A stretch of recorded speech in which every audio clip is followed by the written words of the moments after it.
Okay, good morning, everybody. It is September 3rd. This is the regularly scheduled Board of County Commissioners meeting. Thank you all for being here. The first thing on the agenda, we have a couple of administrative renewal of marijuana business licenses within it. Good morning. Should we take these one at a time? Sure. Which one would you like to do first? Let's do Luminescence Labs. All right, for Luminescence, they have applied to renew their retail products manufacturing and medical marijuana products manufacturing. I did provide 2 revised copies of the memos. Commissioner Houston. Did I say that right? Pointed out I had a few dates incorrect in my memo. So I fixed just the expiration dates on the license and the date that this was coming before the board. Staff has recommended full approval for the renewals. And that one, Then consider it approved. okay. The next one is Tamalpais. Also, there was just one date error for the date of the memo in the top portion. I did correct that since I just handed out this morning. They are renewing their retail products manufacturing license and all the departments have indicated approval for that renewal. Okay, thank you. That is all. All right. Welcome back. And as you can see, we have evidence that Peter survived on some level. Yeah. The building didn't burn down. Hell of himself. I've He seen did him, make I've it. seen him weeping a lot, is all, just and bags under his eyes and stuff, but. Glad to be back. Thank you. Okay, next on the agenda, we have public comment. So we're gonna start in the room. If you are here for public comment, please just let me know you're here and then you can come up and have 3 minutes to speak. I'm gonna start with Lori. I see Jessica and I suspect others are here. If you're on Zoom, you can go ahead and push raise hand now. Just to get yourself in the queue, we'll go to you next. Let's begin with you, Lori. All right, thanks. Right up here, yep. And if you could state your name and generally where you live. All right, thank you very much. Good morning, commissioners. Megan, Beth, Mr. Bosson, Mr. Lickman, everybody else. My name is Lori Buckle. I live at 362 Overlooked Way of York Gulch in Cedar Creek County. I am a longtime involved community member, elected to the school board, appointed to the planning commission, have been involved in many other volunteer enterprises that I feel passionate about. I'm here today to make public comment specifically about the process of the DLD draft plan that was presented and I've reviewed. I think it was presented in your August 6th meeting. Have reviewed it. I'm here because I've been waiting for with bated breath this. I was interested that the plan started with a beginning of receiving funding for the plan. It caught my attention because actually the call for this sub-area plan came much earlier, 2021. Commissioners, 2 of the 3 of you will remember a meeting in November when I presented along with people from Space Inc. the feasibility plan to look at the feasibility of using the LDS church as a childcare program. Prior to that meeting, there had been a Zoom meeting, as I recall, earlier that fall, that had been facilitated by Amy. Many community members were on that call, and 3 of us actually presented ideas for use of that property. I think you may remember, Commissioner Wheelock, I think you were part of that meeting. I sort of remember hearing from you. But Kathleen O'Leary presented on an idea Habitat had for that property. Mike Castor presented a more private kind of look at what to do with that property. And I presented on some work I had been doing with Tiffany Stout, one of the licensing people, looking at that church for a childcare program. So there had been sort of this lead up to your Board of County Commissioner meeting. And I believe that was November 2nd, 2021. Uh-oh, I've run out of time. May I have a few more minutes? Please, I have a few more things to say. A few more minutes. Couple Uh, more minutes. I'll try to wrap it up quickly. You could wrap it up, that would be, thank you. So at that meeting, it was a lively discussion about the feasibility study. I remember especially Commissioner Wood being very involved in a discussion and calling for a sub-area plan to help guide the commissioners on what to do with that property. I understand that the LDS property is only a small part of the whole DLD plan, but I am very surprised that childcare does not come up in that plan at all. Period. Nowhere does that come up. And having had some history with this, I was really surprised about that, and I wondered why. I wondered what guided that process. I wondered if any of this previous history had been acknowledged in the process beginning that sub-area plan. My larger concern here is that I just have the sense that there's been a shift in the way this county utilizes community input, that it seems to me that there is a different administrative structure, one that has gone from a pretty flat structure to one that is pretty top-down kind of structure. I wonder if you all are receiving community input directly as you used to. I will just say that my experience with the planning process before, when we were involved in putting together the master plan back in 2015, 16, something like that, led by Fred Rollenhagen. We had consultants. Fred was a great facilitator of that process. And I will just say, okay, I will just. Happen to know we've got 4 more community members that are here for public comment this I will just say it concerns me that I think there has been a shift from community input and voice in the way decisions are made. Thank you very much. Thank you. Mr. Chair, we don't engage in dialogue, but for clarity, since I was mentioned by name, I just wanted to, if I could add some clarity to my recollection of the history for a second. Is that okay? Or would you prefer not? Maybe during your commissioner update. Okay. Okay, who's next? I saw Jessica.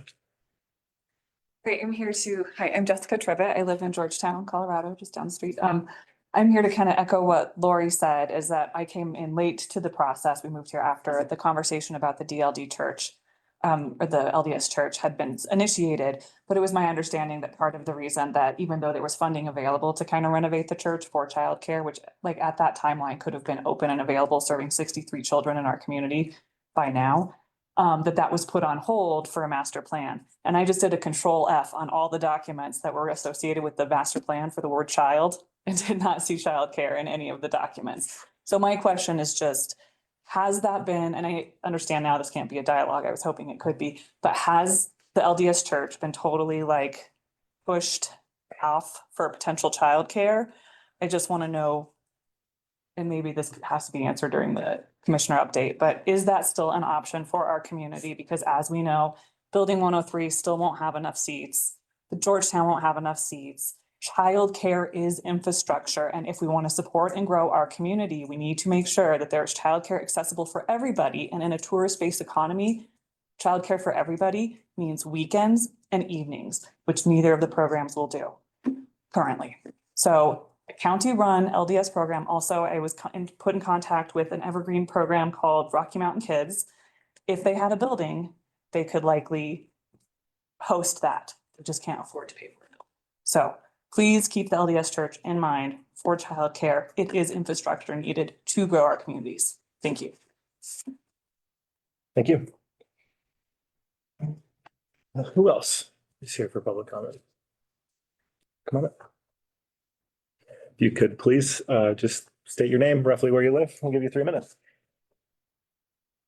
Good morning. I'm Susan McCullough. I live at 2632 Soda Creek Road in Idaho Springs. First of all, thank you for the opportunity to be heard. I'm here today because I'm angry. I am upset about the scope of inaction of the Sheriff's Department in the murder investigation of Paul Peavy. I first found out about Paul missing Thursday night, August 22nd at 9 o'clock. I talked with Bruce Boynton.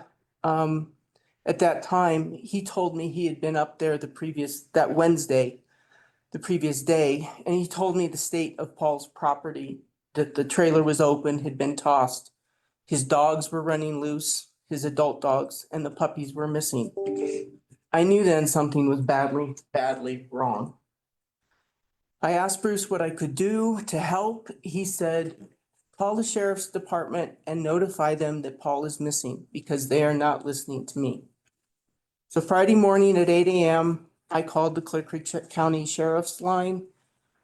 I started at 8 a.m. I did not get any answer until 10 a.m. I went through a couple of people before the deputy called me back. He did call me back relatively quickly by about 10:30. I couldn't quite catch his name, Tesselhoff, something like that. The first thing he said to me when he called was he apologized for taking so long to get back to me because he had been on his days off. I asked him who had been working on this case in his absence, and he said nobody, it was just him.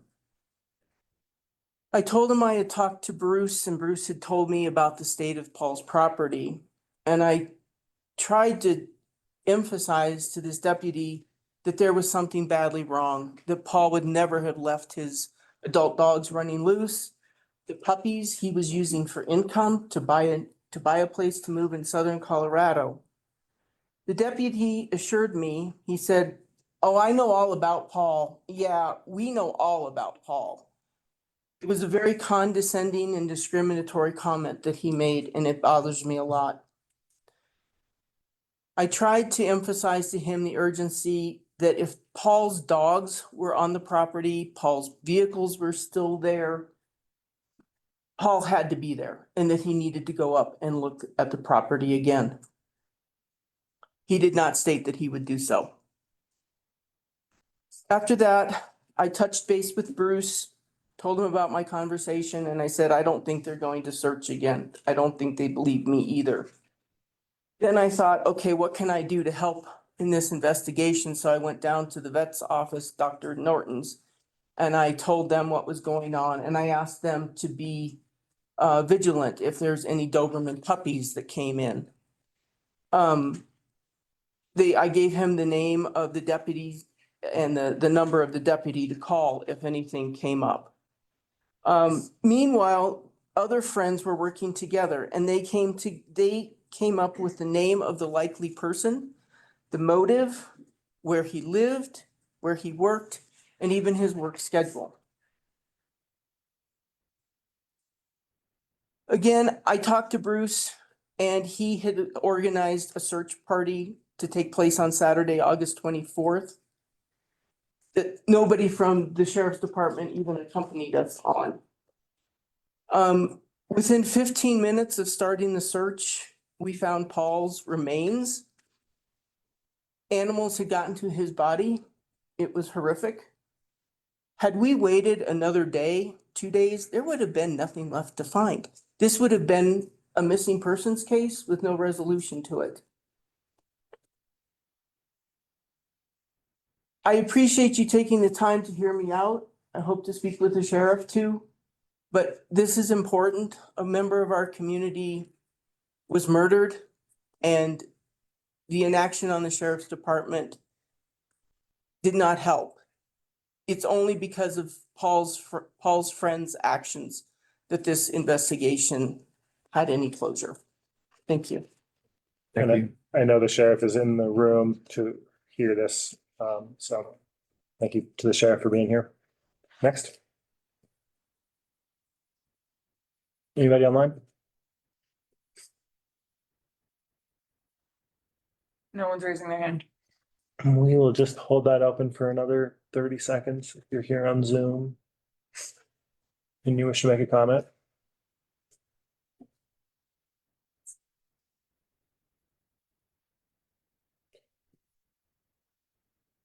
Okay, I'm gonna close public comment.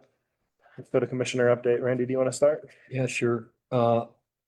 I didn't prepare a commissioner update today, other than both of the items that were spoken on today. I would like to speak to for just a second for some clarity and also hopefully some understanding. I want to start with the last thing that just popped up. I'm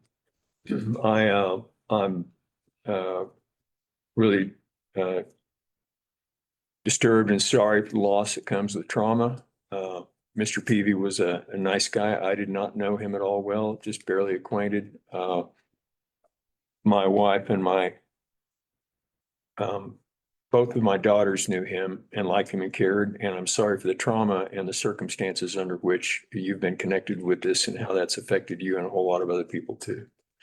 And I appreciate your coming in to comment today.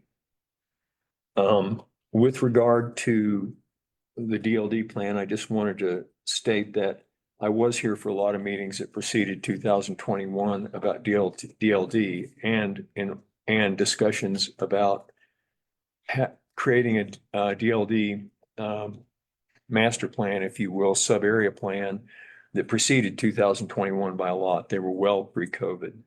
The first thing that I know of was before I was even on county commissioner was the initial suggestions for Greenway, which were Southside Greenway was opposed by DLD residents. Then there was the Blue Ridge OHV play area, followed by the Blue Ridge OHV campground. Both of those were also opposed by DLD residents. And a lot of those ideas came from top-down leadership at the time that wanted to try to make things happen without talking to people.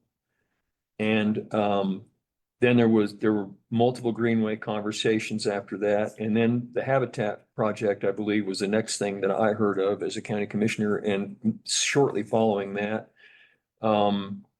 alternate housing proposals and childcare all at the same time, which led up to that 2021 meeting. And because I know I specifically called for going back to pre-18, that we contact everyone within a mile of the Blue Ridge project to make sure, a mile to a mile and a half all the way out to Lawson, to make sure everyone in the area was contacted so we could have, make sure that they had their voice in the room. So if there's been a shift in public perception, I will say that in public outreach, my perception is that despite how we may appear as elected officials, because we make the decisions at the end, our intent to have public comment, influence our decisions has been every bit as great as when I signed on to this job. And I feel maybe even greater in a lot of cases because of those type of requests. I did not come up with the idea for a DLD sub-area plan. I recall Commissioner Marlin bringing it up well before that 21 meeting. I remember the 21 meeting, and Sean Wood at the time, and I recall this, was echoing the previous calls that had already been for, we keep looking at different ideas here. We need a sub-area plan to understand it. And I think it may have even preceded George. It's possible that Tim Mock might have brought that up after the reaction to the Greenway plan, but I'm not sure about that. I can't say that for positive because I didn't bring it up the first time. And I remember I heard it from others that thought it would be that maybe were being wiser than I was. So, and I can state also that we have had no input into what should or should be included or excluded on the sub-area plan. What this phase of creating a sub-area plan has done is sought primarily the input of the residents of the area so that we can hear them and listen to them, the citizens that are impacted by this, to know what they want the most. And so I just wanted to do some has a little bit from my perspective, my recollection of historical correction. I wrote some things down while I heard you talking, and I just want to be clear that it was about trying to listen to people and primarily finally go listen really hard to the people that live within that roughly 1 to 1.5 mile radius to make sure we understand how they felt about these different proposals. And these are the ideas that were generated from that process. I don't believe it was led or was a push poll or anything like that, or a forced march to a predetermined conclusion. So that's all I have to say. Thanks. And I want to reiterate that I'm very sorry for your recent loss of Paul Peavy and the experiences that you had through that process.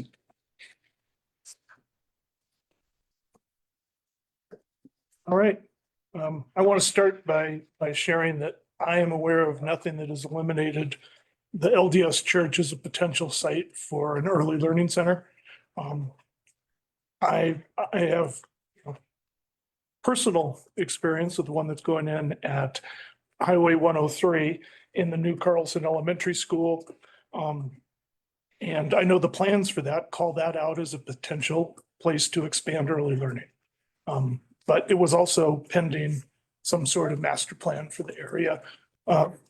So it's still possible, no doubt about it. And yes, we desperately need more than 120 additional seats. There's no question about that. I don't have the bandwidth to do two at once, so I'm going to focus on getting one done successfully from a personal side.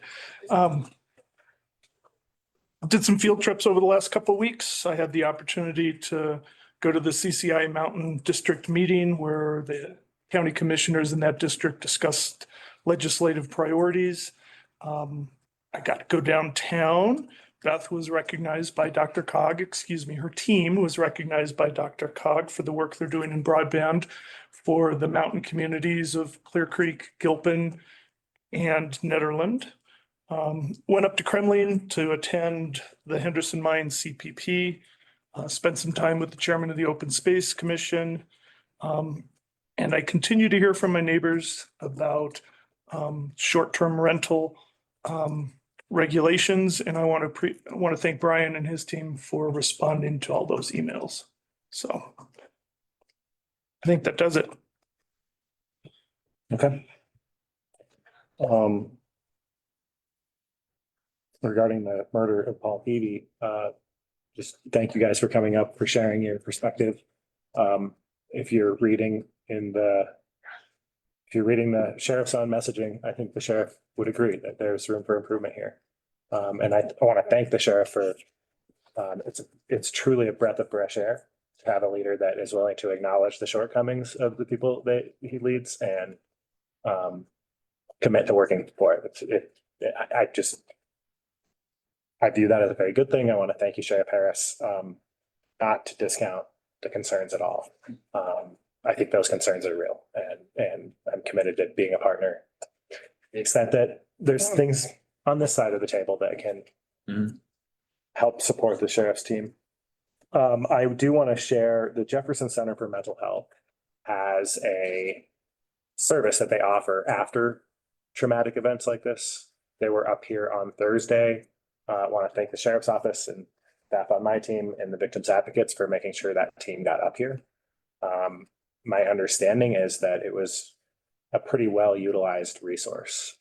The reason I know that is because at least one person who wanted to get ongoing therapy called the Jefferson Center main line and was misinformed. And so I just want to share just in this setting so that the record is straight. If you called that main line and were told that there's not availability in the mountain area from therapists, you were misinformed. There is availability. Kara Campbell is the mountain services, the mountain manager for the Jefferson Center. During this time that there's a lot of people that are looking to be onboarded, she's asking people to reach out directly to them. What I'll share is you can find me, find my email or my cell phone number or my Facebook, and I can connect you to Kara. Kara Campbell at JCMH is the person you want to contact if you're looking to access these therapy services. As soon as she found out this is the information people were receiving, she called me and said, let's make sure that that people can just go directly through me. So that's just, anybody out there looking for help, it's there. We have therapists in person in Clear Creek County provided by the Jefferson Center that have availability. So I wanted to address that. Yeah, with respect to DLD, I'll just echo, I don't think that anything has been precluded or committed to about the LDS church. With respect to that sub area plan, I first learned of it because it was called for in the 2016 master plan. I thought that given all of the issues in the DLD area with the things that we had thought about doing that had very mixed opinion on, that recommendation was right from 2016 to do a sub area plan.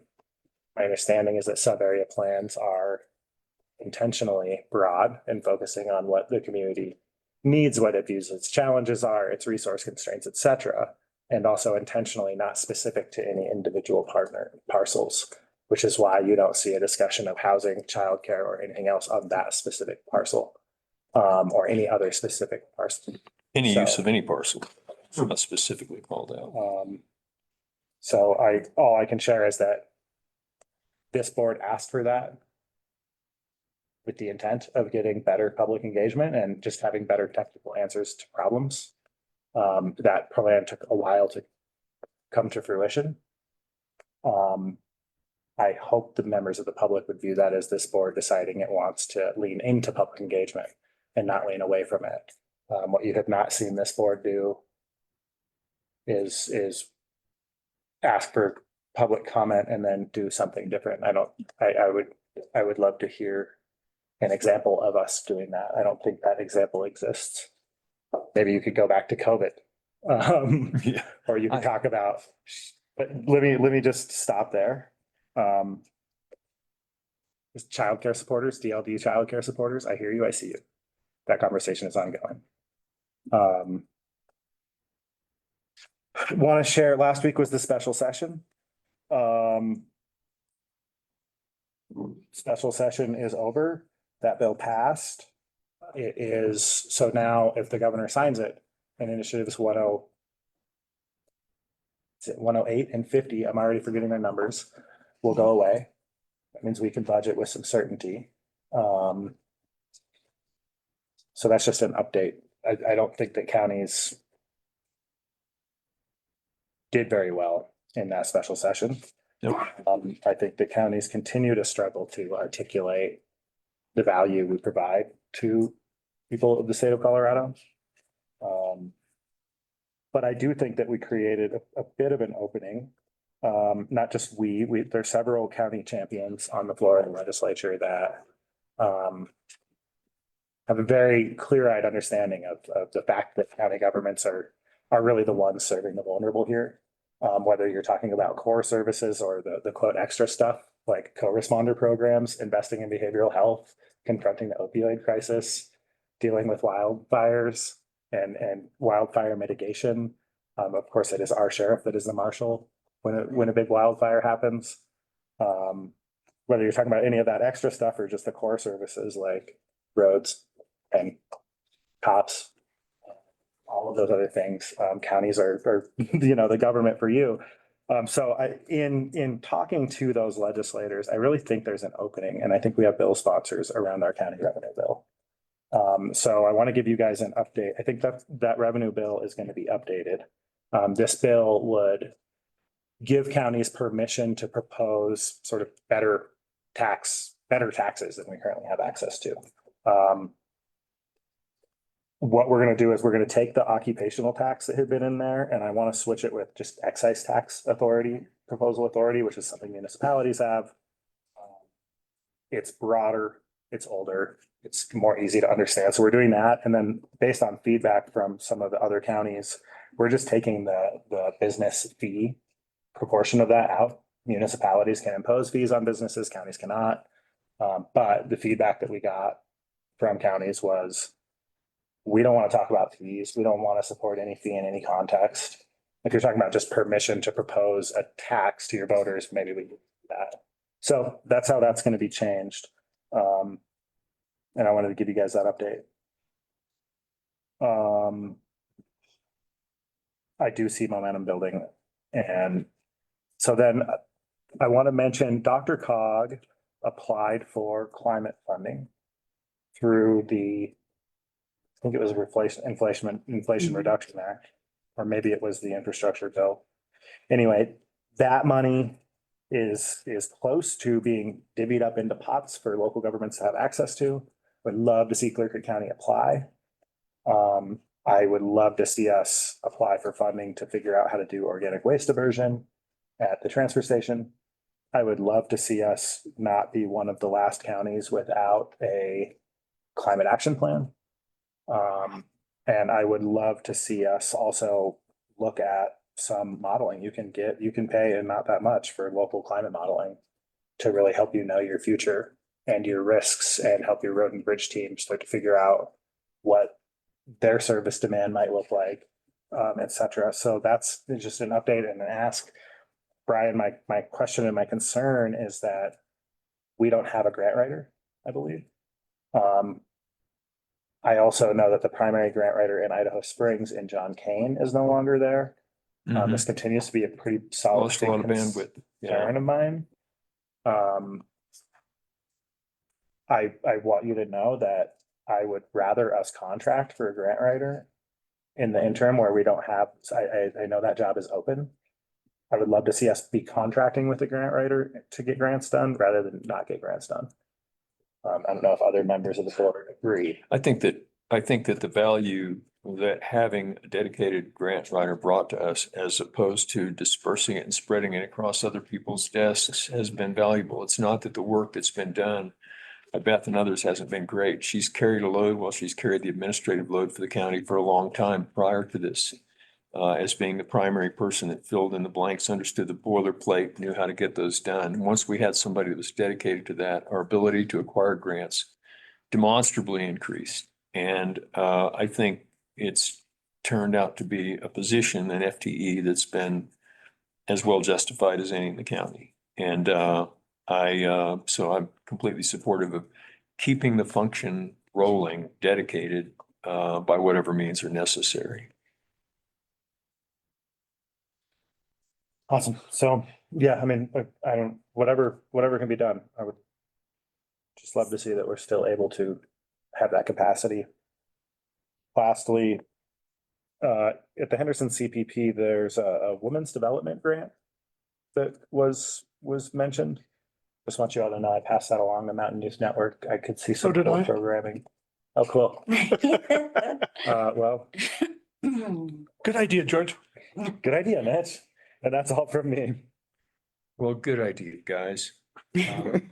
I chose not to read my diary today, just so you know, for the last couple of weeks. I'm cool. Okay. Thank you for not reading your diary. Well, going into my calendar Next is county manager updates. Brian? Good morning. I want to ask Colton to come up and have a seat for a second. Our new deputy county manager has started this morning. Welcome. He comes to us from the city and county of Denver. Excited to have another member of our team helping us solve some of our strategic challenges moving forward. So Colton, why don't you just say a few words about your background, yourself, and introduce yourselves to our county commissioners. Morning, commissioners. My name is Colton Roloff. Like Brian said, I came from City and County in Denver. Previous to that, I was in machine learning and artificial intelligence consulting, which is a pretty atypical background for this kind of work. But I came back to Muni because I love it and I really care about my community. I live on Floyd Hill with my wife and our 5-year-old. And it's just an honor and privilege to be here and work with the county and with the community on the challenges that are facing us going forward. Awesome. Welcome aboard. Great to have you. Congratulations. Thanks, Colton. I just want to say that, and I said this earlier, I just want to say that we had a really good, I personally, let me say this, I personally received some unsolicited recommendations for you. So I was from some other channels other than those we sought, and about what you can potentially bring to the job and what the job can bring to you, how it's a win-win situation. So I'm looking forward to as I potentially fade into the sunset here, seeing that come to fruition, seeing that come true. Thank you. Thanks, Colton. Yeah, you can back. Just real quick, mayors and commissioners meeting again next Tuesday, a week from today. I think we are going to send out the agenda with the EDC's follow-up to its February meetings, its resilience overview as our main agenda, to have Lindsay come, have the board chair come and have a conversation about the follow-up to that, some suggestions that the EDC has with respect to moving forward a countywide ED team to start accomplishing some things as opposed to additional studies. So a good conversation. So that's next Tuesday. And then also just a reminder, the three of you did agree to the October 29th special meeting for us to talk budget. And then also the November 5 meeting, both of those meetings are gonna have to be held outside of this room, as the clerk will have it for the election time. So just a friendly reminder there. And that's all I got this morning. Thank you. Next on the agenda is resolution 2461. Resolution of Board of County Commissioners of Clear Creek County expressing support for the conservation and recreation vision created by NOCO Places. I think we have Steve here and Yeah. I see a colleague. If you guys could come sit up here. So John Hannon is, Steve has been functioning as our effectively executive director, manager, whatever, of NOCO since around 2019, its inception. The concept of NOCO Places was actually its germination point is basically Steve Coffin. John Hannon has been working with the National Park Service at Rocky Mountain National Park most recently and has been hired as a program manager now for NOCO. And so that's their background. I've been one of the co-chairs of NOCO since 2019, I believe. And currently the other co-chair is Shannon Schaller with CPW, who couldn't be with us today. So that's just my way of introducing these folks I've been working with for the last several years now. So Terrific. nice to have you here. Thank you. And I'm Thank sorry, I you. didn't mean to sound like a chair there. I just thought I'd introduce him from John, since you brought it up. Thank you, Commissioner Wheelock. Thank you, Commissioners, Chairman, County Leadership. It's good to see you again. And as Randy mentioned, my name is Steve Coffin. I'm Executive Director of NOCO Places. And John, why don't you introduce yourself again, just for the record? Yeah, John Hannon. So I'm the new program manager for NOCO Places, 1 month. But as Randy mentioned, I was involved with the NOCO Places group representing Rocky Mountain National Park since NOCO Places formed. So a lot of background there, and excited to kind of continue on this work. Excellent. Megan, thank you for driving. So what we're going to talk about today is NOCO Places in general. I know many of you have a good understanding of this, but it's been a while since we've talked about it. And then we've got a new commissioner who we haven't had the pleasure of talking with before. So we'll talk a little bit about NOCO Places, and then we'll drill down more specifically on the conservation and recreation vision that NOCO developed. Next slide. Here we go. So who are we? NOCO Places is a collaborative of 8 agencies, 2 at the federal level, the Arapahoe and Roosevelt National Forest and Rocky Mountain National Park, the state, and then 5 counties, Boulder, Clear Creek, Gilpin, Jeffco, and Larimer. You can see the map of our geographic scope there. And those 8 agencies form the core group of NOCO. And I'll talk more about that in a second, but we also have a group called NOCO Partners, which is a group of about 70-ish that are subject matter experts, additional folks from the agencies. There's a couple people here, in fact, that are involved in that, and a number of others. And they help guide and shape what we do. They serve as an advisory body. Next slide. Terrific. We've been meeting since 2018. We started meeting because we were concerned about what we were seeing in the landscape. We were seeing increasing demand for visitation, recreation, mountains in our foothills. And we were seeing the impacts of that increased visitation to wildlife, to the environment, and Colorado outdoor experience. And so we wanted to do something about that. And so we've been meeting now, I think we're in our 7th year. And we were united by two kind of fundamental principles or beliefs. One is a desire to protect and preserve what makes this region so special. And then secondly, a recognition that the solution lies in a landscape scale approach that involves all 3 levels of government, federal, state, and county. We signed our first memorandum of understanding in 2019. We did that again in 2024.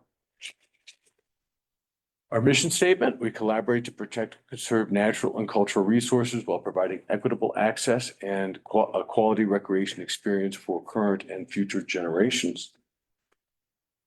Our structure is, we've got our executive committee. This is our decision-making body. I mentioned how we've got the NOCO partners serving as an advisory body. They help that NOCO partners group is an advisory body to the executive committee. These are our decision makers. It includes 1 representative from each of the 8 agencies. So with the Rapid Roosevelt, it is currently Jason Sieg, who's the acting forest supervisor. Before that, it was Monty Williams.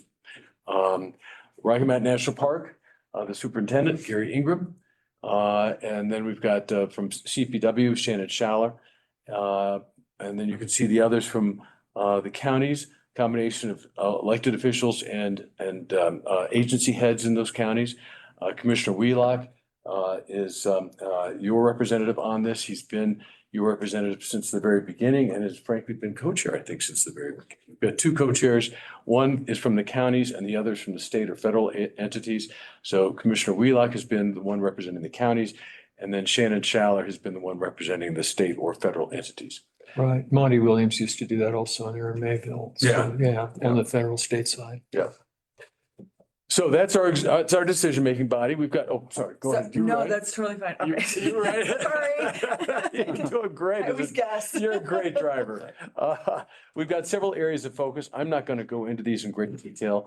Obviously, the first one is our conservation and recreation vision and action plan. That's really what we're going to talk about here in a little bit. We also have an equity, diversity, and inclusion work group that is trying to identify areas that we can all collaborate to make sure these public lands are welcoming and respectful of all. I think, Megan, you're on that one, as well as the next one. You're also on the communications and common messaging work group. That is a work group that meets probably every 6 months or so, and it identifies, everybody's got their own communications needs. I mean, Megan puts out stuff for the county and others put out stuff for their agencies, but we look for ways, issues that we can all communicate together, with the belief that if we're all 8 of us, all 8 agencies are speaking with one voice, then that's going to carry a lot more weight than if we each do it individually. And so most of our common messaging campaigns have been around stewardship of these lands. Unauthorized Trails Pilot Project, Matt Taylor is part of that. That's where we're developing a map of where the unauthorized or social or illegal, whatever you want to call them, trails are in the NOCO region. And once we have that map, and we're doing that now, we're going to figure out what we want to do about those trails. And then we've got a bunch of additional pilot projects we're pursuing. So our conservation recreation vision, that's really what we wanted to talk about today. That is something that is the culmination of a couple of years of effort now. And we've just finalized it. It's going to be publicly released here in about 2.5 weeks. So we're giving you a little bit of a sneak peek on it. And it includes desired future conditions. Those are future conditions that all 8 agencies, all 8 public land managers and management agencies agree that they want this region to look like in the future. And John will be talking about those in a little bit. And those were developed by the executive committee with the input of not only the NOCO partners, but a whole bunch of other stakeholders. And I'll talk about that in a second. Then to achieve those desired future conditions, we've got a whole bunch of management principles, shared management principles that guide the management of these lands so we can achieve those conditions. And we'll talk, John, again, we'll talk about those again in a minute. And then we have an action plan with near-term and midterm priorities that the executive committee wants us to focus on. This is a snapshot of the process we went through. I'm not going to go through all of this, but it had several steps. One of which was we needed to understand the biodiversity assets in the region. And so we hired, through a grant from CPW, we hired Colorado Natural Heritage Program to develop a map of the biodiversity assets in the region and the relative presence and strength of those assets. That was one key source of data. Another key source, and then that map was supplemented by other maps. Another key source of data was we acquired 2 years worth of mobile phone data from visitors to 70 hotspots in the NOCO region so we could better understand visitor use patterns. The third is we conducted 16 stakeholder focus groups with a variety of groups ranging from the mountain biking community to just a whole bunch of groups that we can talk about if you're interested in, to get their input on what they want to see for the future of this region, and also to get their input on various management approaches that could be taken, like timed entry. What do they think about timed entry approaches? What do they think about putting a ban on dispersed, or a number of other things? Anyway, so those all, plus some additional research we did, all formed the basis for developing this common, conservation recreation vision. But I do want to mention that because many of your folks were heavily involved in the development of that research and that data. B, that data is there for you to use. It's very helpful. It's very valuable. And so we would encourage you to use it. And it's all on our website, what have you. So with that, I think, what's the next slide? The next slide's me. That's right. I'm going to turn it over to John to talk more specifically about this conservation recreation vision. Right. So you guys, you have the complete packet. It's pretty in depth, so we're not going to go that deep here. But I just wanted to give you kind of a taste of each of the future desired conditions that we have identified. More broadly, Steve kind of mentioned it, but yeah, this is a region-wide approach. These desired conditions are kind of a high level, trying to bring kind of a cohesion to the region. But the nice thing is it does allow, more specific desired conditions to be developed by the agencies themselves underneath this. So it does, give Clear Creek the, flexibility to really craft their recreation experience or how they want a specific area, kind of nesting under these. So these are not, I don't want to come off with these being so prescriptive. These are high level. We're going for an overall, cohesion throughout the region for conservation and recreation. So let's go to the first one. You can go to the next one. They're all detailed on here. So ecosystems. So this is a much abbreviated version from what's in the plan, but basically we're looking for, ecosystems don't follow our boundaries that we've drawn. Wildlife doesn't care if you're in the forest, in the county, in a national park. So this is a broad landscape approach that we're taking to them. As Steve mentioned earlier, we had CNHP identify some of the valuable resources in the area with wildlife and plants. And so looking at that broadly, and that's what these particular ones address. So let's go to the next one. Experience. So recreation, visitor experience is very important, certainly important to mountain town tourist economies. So we want to spend a lot of time and have kind of cohesive look at the visitor experience, avoiding crowding, positive experience in the outdoors with, safe, prepared visitors, nice trails, things that. On the flip side of that is we want recreation to be done in a responsible way, and that, these opportunities will kind of be evergreen and last for a while.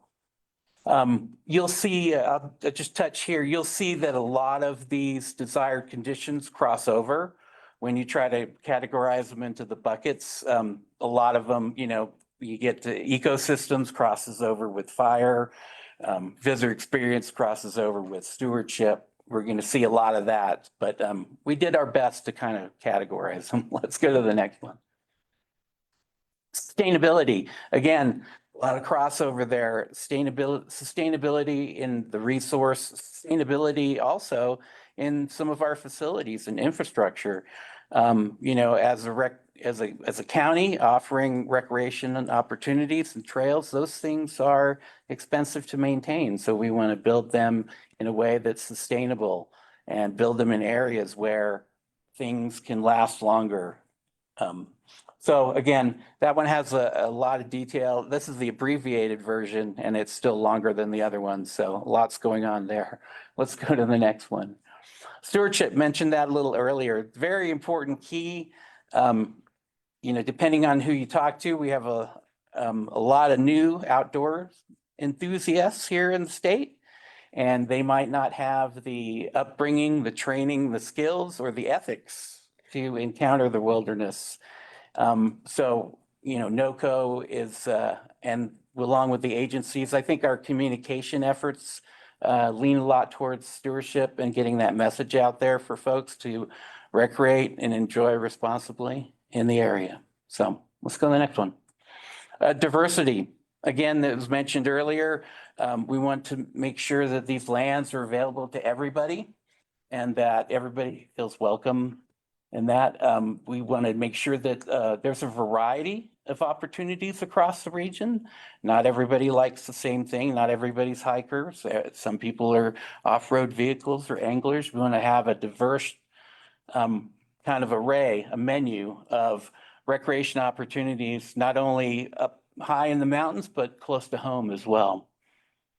Let's go to the next one. Collaboration.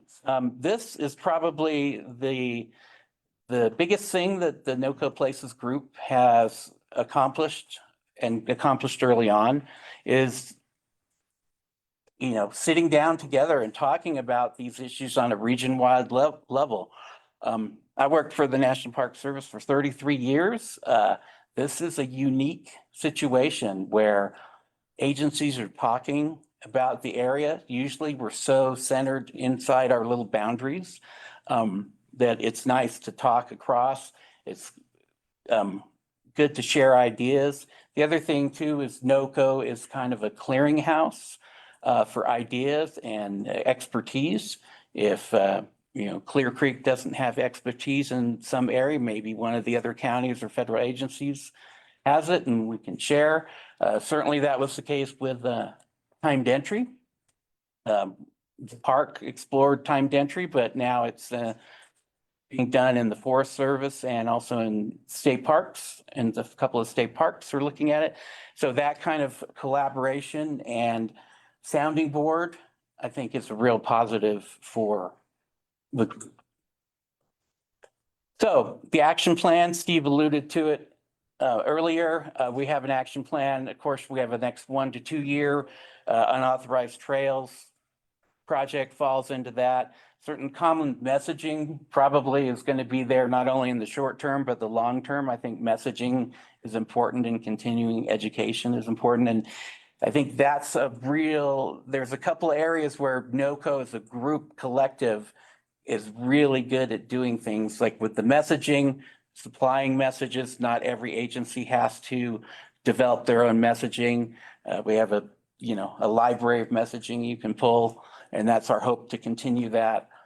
The other thing with collective resource as training and information, there's a lot of land management agencies that, to put on a training for your field staff can be quite costly, but if we can condense it all together and have all the partners from NOCO Places send staff, I think there's some cost savings there, as well as the opportunity to kind of everybody hear that same message and that cohesion again across all the agencies. So we'll leave it there. Any questions today? Certainly if there's questions that come up, if hopefully I've piqued your interest enough to go in and read a lot of those desired future conditions, probably some evening before bed.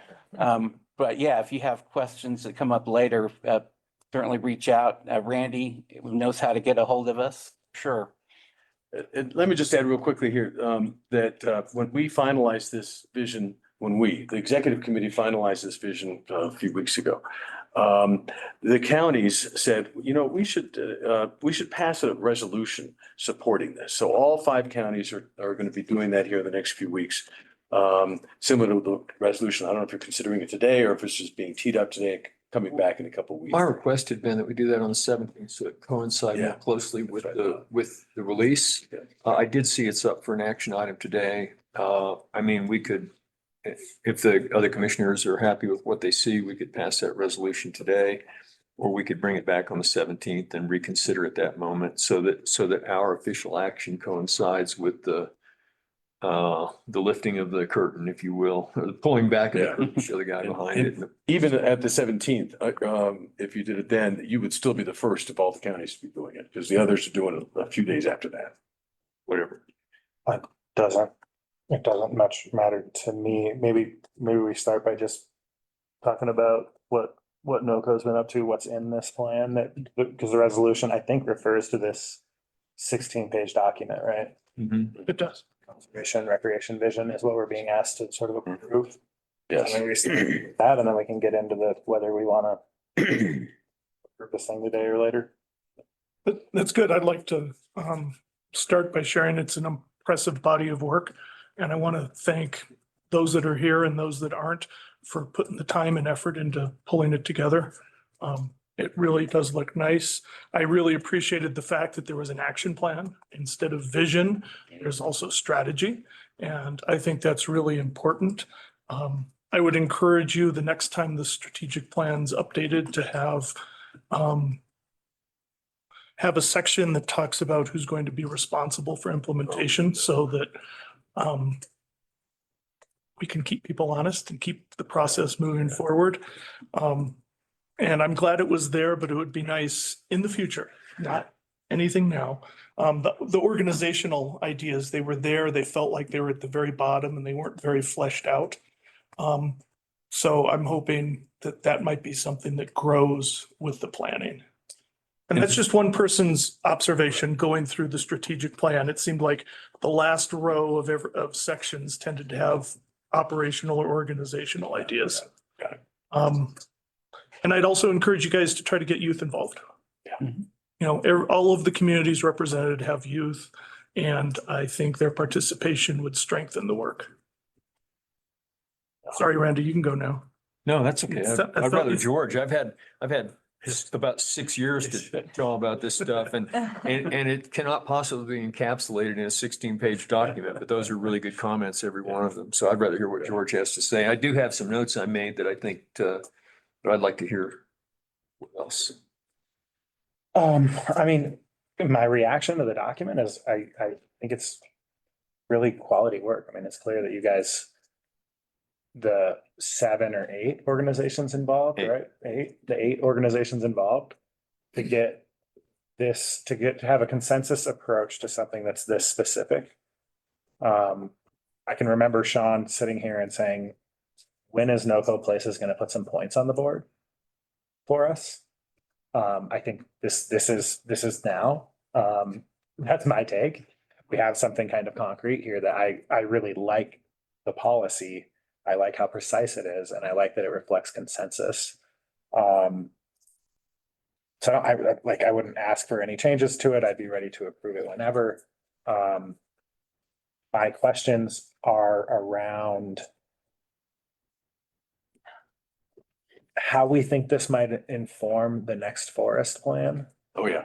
The timing seems pretty good. Right. For this to be coming out as we're talking about updating the forest plan. I just really appreciate some of the principles that seem new, just like this is 6 years ago, I sat here and was told by the head of the forest department that Clear Creek County, that the Arapahoe Roosevelt needed to provide something for everyone somewhere. And that Clear Creek County was the sacrifice zone for shooting. Yeah. I'm seeing a very Right. different approach in this document. You heard it from someone besides me. I'm really excited to see that our neighbors, after all of this work, our neighbors to the north of us and our neighbors sort of hierarchically, up from us, are willing to buy into a vision that I think is better for Clear Creek County. So that's a huge win for me. I'm really excited to see it here. And I need people who aren't watching this stuff every day to see the difference, right, in approaches here. So yeah, I'm curious how you think this might influence the forest plan. I'm curious just kind of what you see as needing from Clear Creek County moving forward as we move towards implementation of this plan. And then I would just as soon, unless Randy, you think the resolution needs work, I would just as soon pass it today. I think, if you're okay, just, we can give it to you and we can pass it today and give you, and then it becomes part of your library of stuff that is there for you. Yeah, there's no doubt. We're not, I know you want to coincide, the work goes on. This is a never ending thing. The world's going to keep changing and this place keeps changing too. And so therefore this document and this effort needs to continue to evolve with it. But I mean, we can do that today and hand it to you and know that, and I think these are excellent suggestions from my fellow commissioners today about things to think about. I would like to address a couple things, just so you know, George, the forest plan was actually the very first meeting of NOCO that I went to before NOCO was formed. When we were coming out of it, it was a rec sport shooting partnership meeting at which we then evolved from that portion of the meeting into discussing this new NOCO thing to start. And I remember that you and Tim Mock and Monty Williams were instrumental in that. And I remember in that meeting, in the first 30 minutes, it's about, well, we're going to have to do in the next several years, we've got to do a new forest plan. We need for our partners to collaborate with us because we don't have the resources to even implement a forest plan when we make it. We need everybody on the same page. And so I recall from roughly 6 years ago, 5.5 years ago, something like that conversation. So that was a primary impetus behind it. I note that in here, it's, we talk about, and John, you mentioned this, and it's true, we want the agencies to agree. We want all 8 agencies, but not only the 8 agencies, but their partners in the partners group, which includes environmental advocates, industry and enthusiast groups for the different sports, to be informed by them to come to one place, that we all agree on what this is we're going to do in this county. And I want to be clear because that in the small counties, especially like Clear Creek and Gilpin, the smallest players on the field here of the 8, that strikes fear in our hearts because we kind of get afraid that large people like the Colorado Department of Transportation, or other elements of the state, or someone is going to decide things for us, as we heard 6 years ago, George said. So I want to also be clear to everyone that we have our IGA, I think it's an IGA, but anyway, IGA MOU that we, sovereignty is very high in the plan. This NOCO and what happens at NOCO doesn't mean that anyone here is bound to do something that they think is not in their best interest locally, if they really see that. So that's clear that it has to be consensus for us to get there. I think that but I think it is important that the common language and vision, though, we're together to do this so that we build relationships and build concepts and educate each other on what the future is. And I know my understanding from hanging out with both recreation and public land management experts for the last 6 years in this role has changed how I think about things. And I have listened to the same people sit in the rooms and heard them change too. We heard both the state and federal government sit right there in those 2 chairs and tell us that we were basically going to be timber harvest for fire protection purposes, which I agree with, shooting and motorized recreation, and that we were not going to be, other than the trails that exist right now, we were not going to be mountain biking, hiking, bird watching, and that stuff, that our role was to provide that opportunity. And when I asked why, I was told because the other counties have a political problem and they don't buy into that and they won't accept it. And I thought, well, if everybody around us doesn't want it, I'm not sure that's a good argument for us to take it, for us to specialize in it and become the go-to place for all of those things without them going somewhere else to diffuse. So I think it's important. And I felt NOCO and the partners of NOCO shift, not just because of us making that argument. As a matter of fact, very little because of that, because they've watched what happened through COVID and they've watched what's happened as the Denver area's grown and we've gotten pounded in the last several years. And I think that's a really important thing. I think that NOCO has been valuable to us because of the networking and collaboration and relationships, because there's all kinds of ancillary benefits that just are functioning and happening because we've got each other on our cell phones and we call each other up, whether it's even more readily than before, whether it's about fire or anything else. And then I'd like to just speak for a second about Clear Creek County's contributions to NOCO that I think are significant along the way. Tim Mock was a driving force with you and Monty Williams at the beginning. That's my recollection. Of course, I'm looking at it through the Clear Creek lens as I'm seeing as a neophyte, a baby coming into the room. So I don't know where all the other conversations happened, but I know that was really important to me. We wrote the initial grant. I worked with Steve and with Beth before we had a dedicated grant writer. And I did the budget for it, as I recall, so that we could build the original grant and sell it to come up with the initial $600,000, between the grants and the contributions to make this happen over about a 3-year period to get it started. We provided fiscal management out of the county for about the first 3 years of NOCO at no cost to NOCO, as I recall, just to help make it happen. And it was us sitting in the room. Can you throw that back up? The plan? Yeah, I want to point out one slide on that. Oh, the slide, yes. No, on the one slide on the PowerPoint. And I'll be pretty quick about this. I'll be wrapped up here real fast. Which one? Go back to the map, the CNHP map.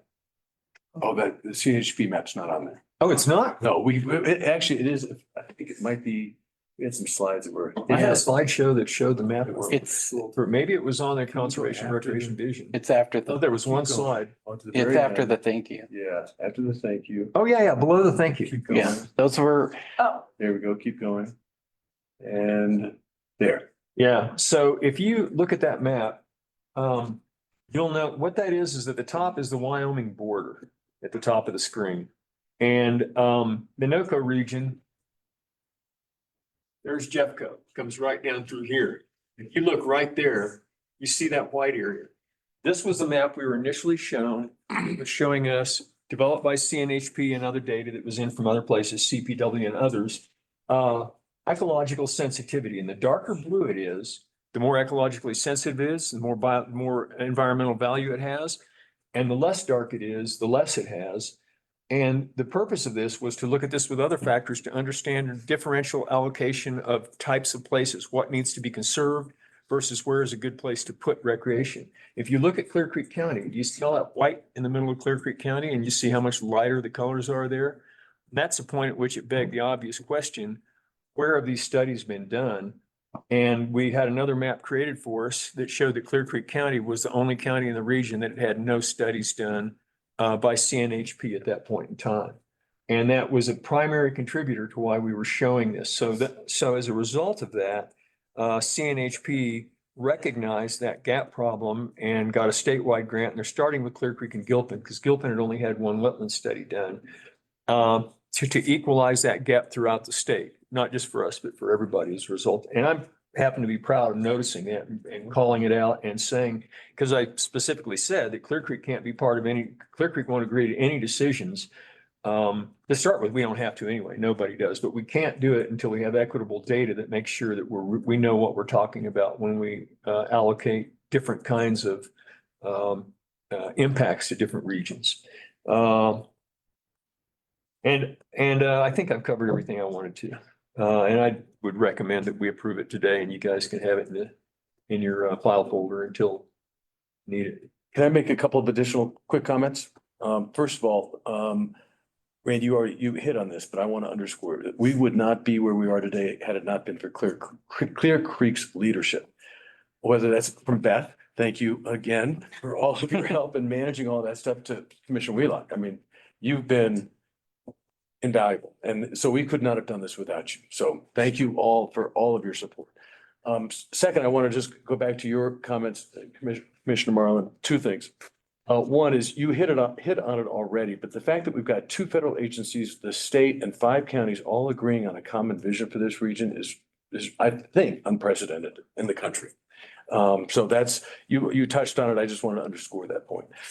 Second, the relationship of this to the forest management plan. Monty Williams, former forest supervisor, had a very strong role in designing our approach on this with the specific goal for him or for the Forest Service of getting them, something like 50% of what they're gonna need for the forest. They're gonna take what we've developed, because we've got all this data from the stakeholders. We've got the map that Commissioner we like to show. We've got a whole bunch of data that they need to assemble for their forest management plan anyway.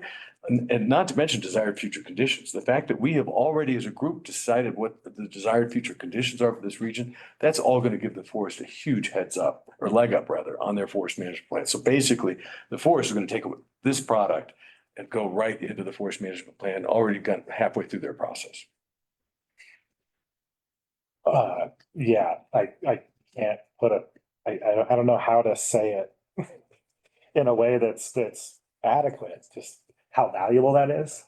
If you think about going into something like a national agency, any federal agency, deciding to update its big plan for your area. Yeah. And knowing that they already have your ideas in a neat little can to take, and you're not having to try to throw, lob whatever you can during like a NEPA review period.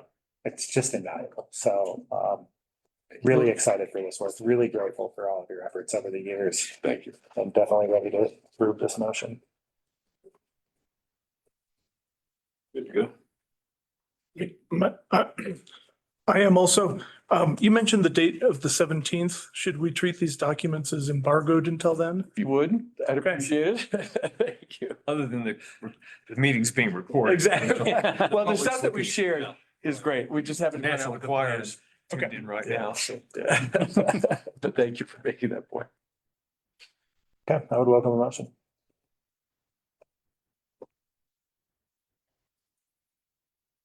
Approve resolution 24-61. Yeah, that's the one. I move that we approve motion 24-61 NOCO places.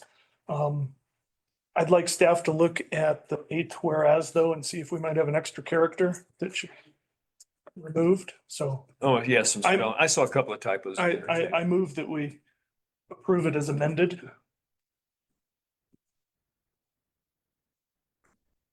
Second.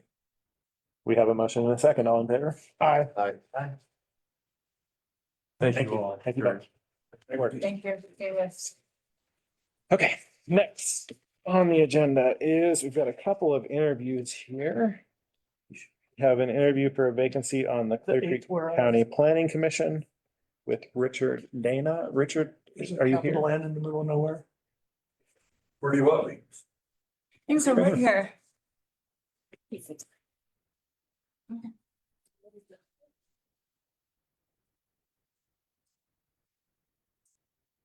On my application so I can remember what I said.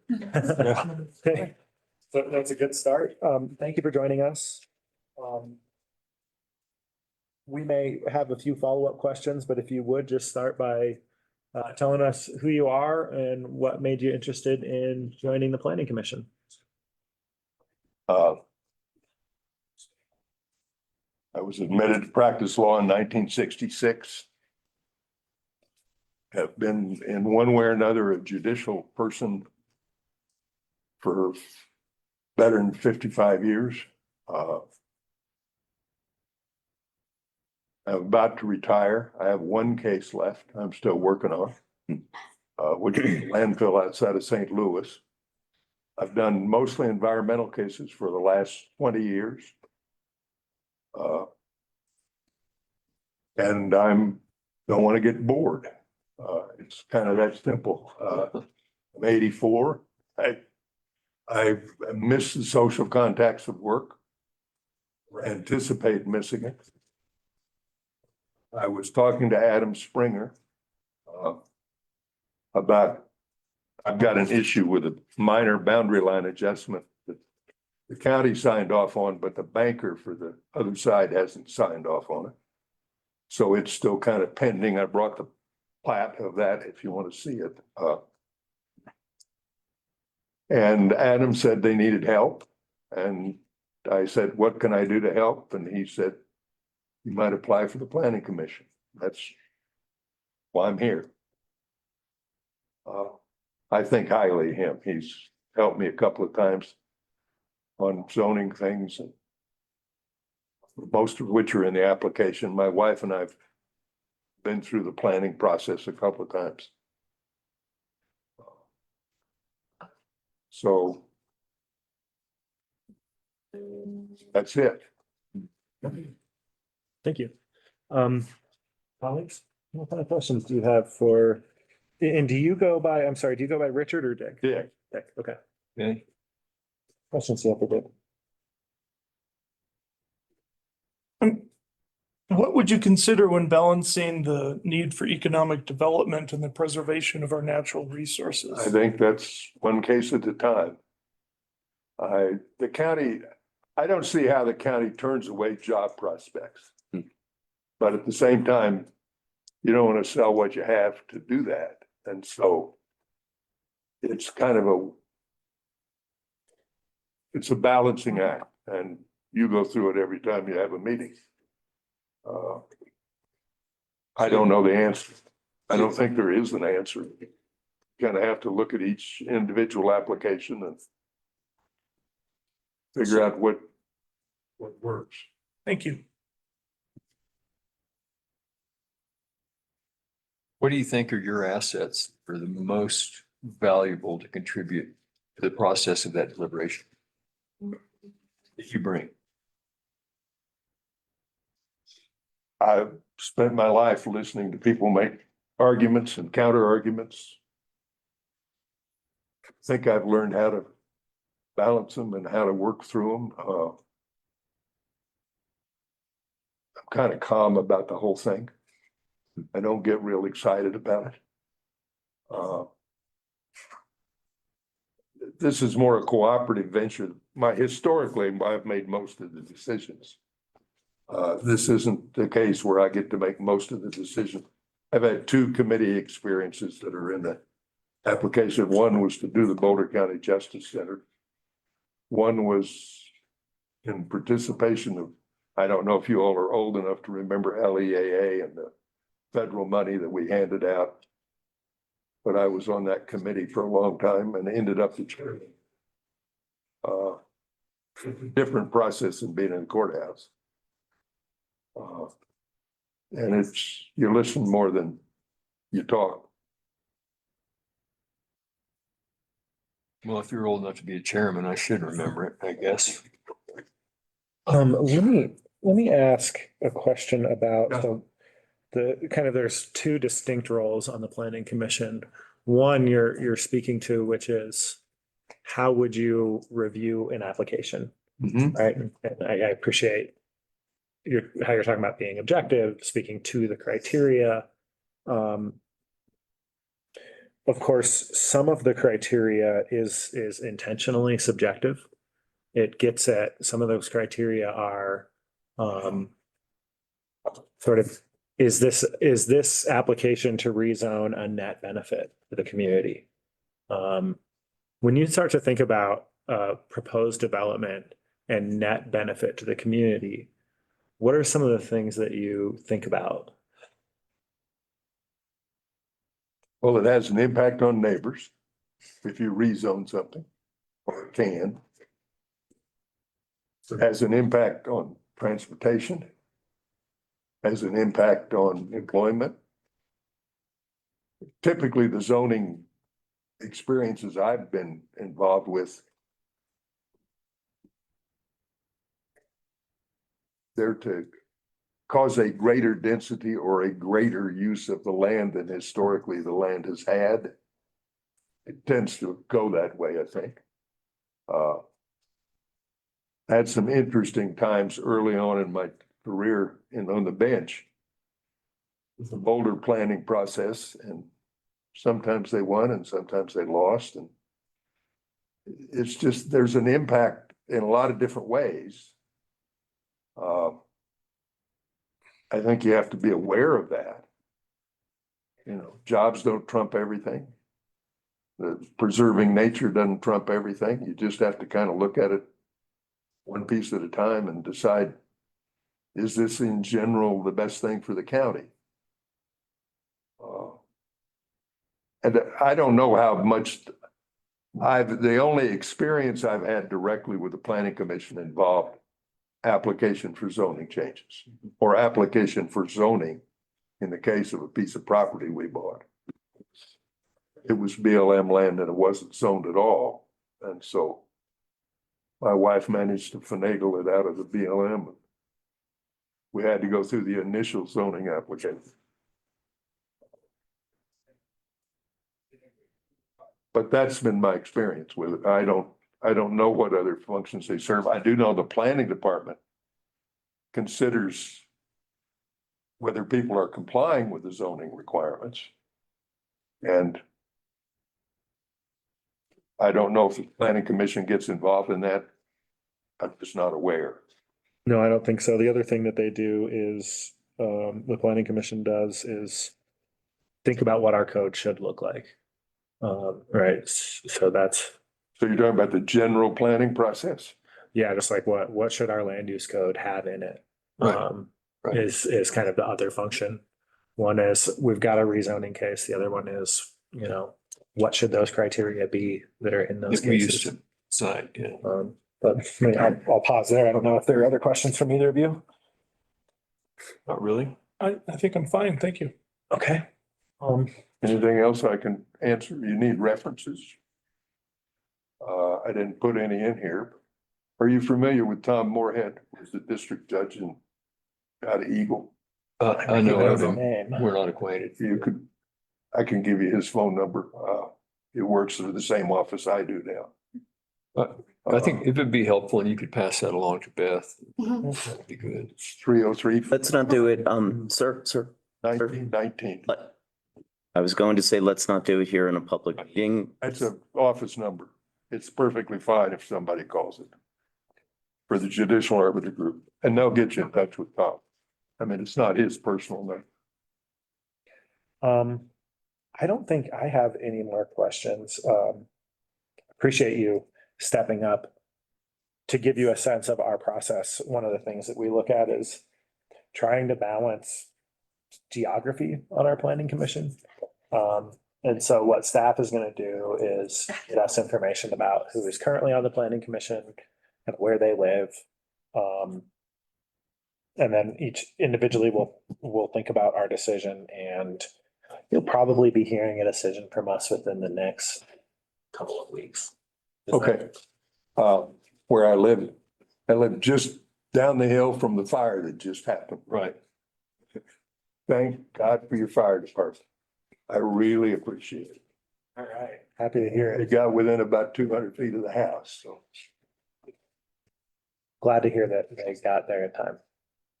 And thank you. Thanks for having me. Thanks for your time, Dick. Thanks. The next thing we have is an interview for a vacancy on the Clear Creek County Tourism Bureau Board of Directors. Is Cody Bear perhaps on Zoom? Yep, she just joined as a panelist. Cody, can you hear us? I can. Can you guys hear me? Turn her up. Good morning, Cody. Thank you for joining us. Thanks for having me. So I know, Randy, you said you were gonna go get a I was glass of gonna get a water. glass of water and then I realized I was walking away from Ms. Bear and I didn't want to do that, Oh. so I'll wait. Okay. Oh, I can wait if you want to get some water. Or you can take off without me. I'll be right back Yeah, with a glass of water. We'll take off. Randy is gonna be. I'll stay in the room.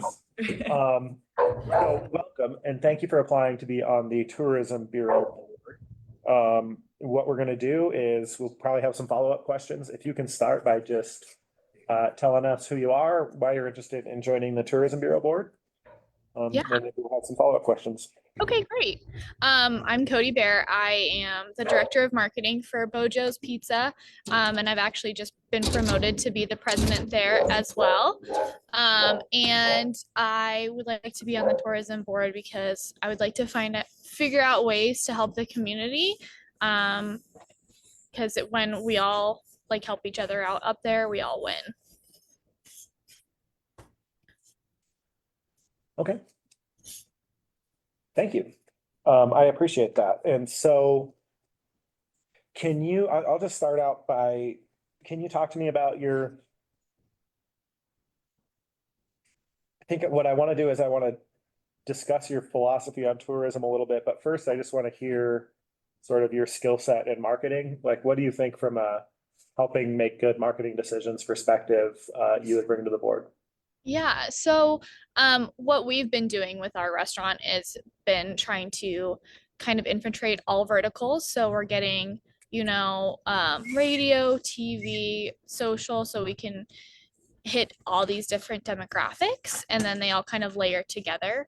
So that way you can see like different types of people coming in, especially up in Idaho Springs. There's so many different people that come up there. We don't really have just one demographic that we want to see up there. So being able to see, like, hit all of those will help bring in everybody. Okay. I'll defer to Mitch or Randy.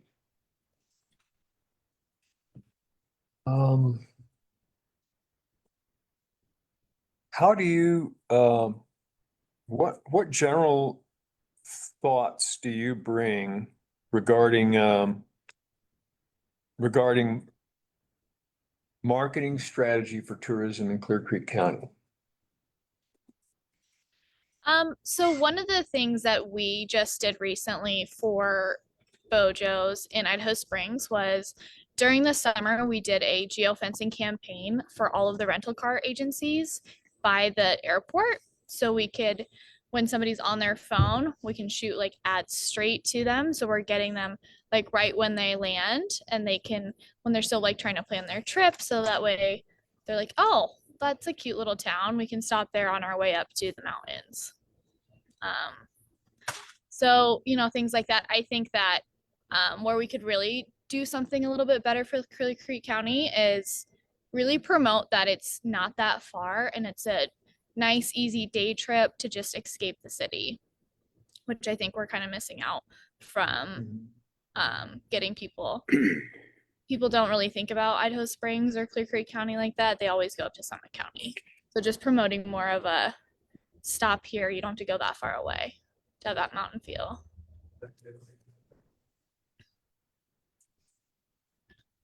Question? I do. I'm curious how one could measure the impact of a tourism campaign.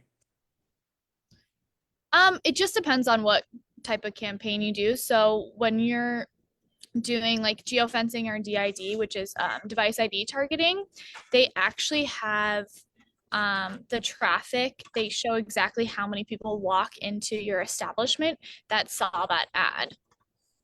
So it's tracked like through your device. On social, you see impressions, you see engagements. That's not as concrete as, they actually walked into the establishment. But there's just many different ways to be able to track that and see, what's working and what's not working. And so like with the geofencing and being able to track on the device, then it's really easy to pivot quickly when something's not working. Thank you. I'm sure if that answered your question. I'm curious. I want to understand how you think about sort of new approaches to marketing versus more traditional approaches to marketing. Would you consider yourself, if I asked you to put yourself in a box, would you put yourself in a box of I'm into trying to figure out the new tool, or are you more in a box of I'm into doing things that the way they have been done? Are you an innovator? Yeah, I think that's a great question. I feel like I'm kind of in both boxes, so I like to do a blend of both. I really like to, try new things and, figure out new things and how to do them. But I also think that there is a lot of value into some old ways to do things. Old approaches, there's still TV commercials that are still valuable where, social is probably the new thing, influencing and things like that. So, I am always very intrigued by new things that come out and, like to figure out about them, do research, and have all the facts presented to me before I make a decision. So it's not just be like, oh, this is a new shiny toy. Maybe it's not going to work. But always look into it. One of the things I notice about Bojo's marketing, and I see that you're involved in Bojo's marketing, and just your corporate ethic is that you lead with sustainability, right? You have solar panels, you talk a lot about sustainability. How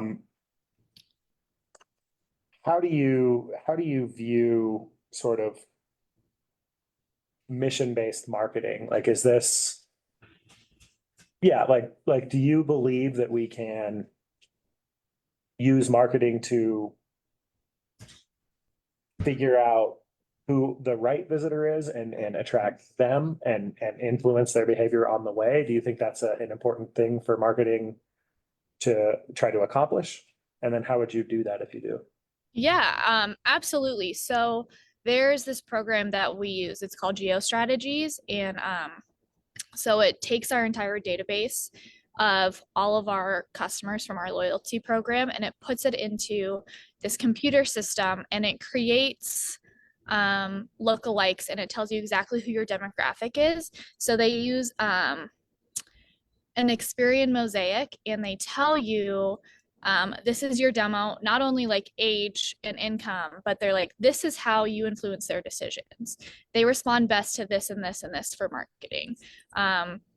And or and they might be like older and they have no kids and it's very, very specific and detailed and it shows you how to be able to influence that type of person.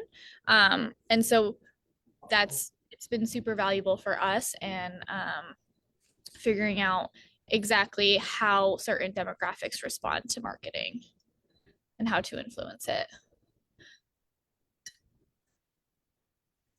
Thank you. Who do you view as the ideal visitor to Guilford County? I think everyone, families, young adults,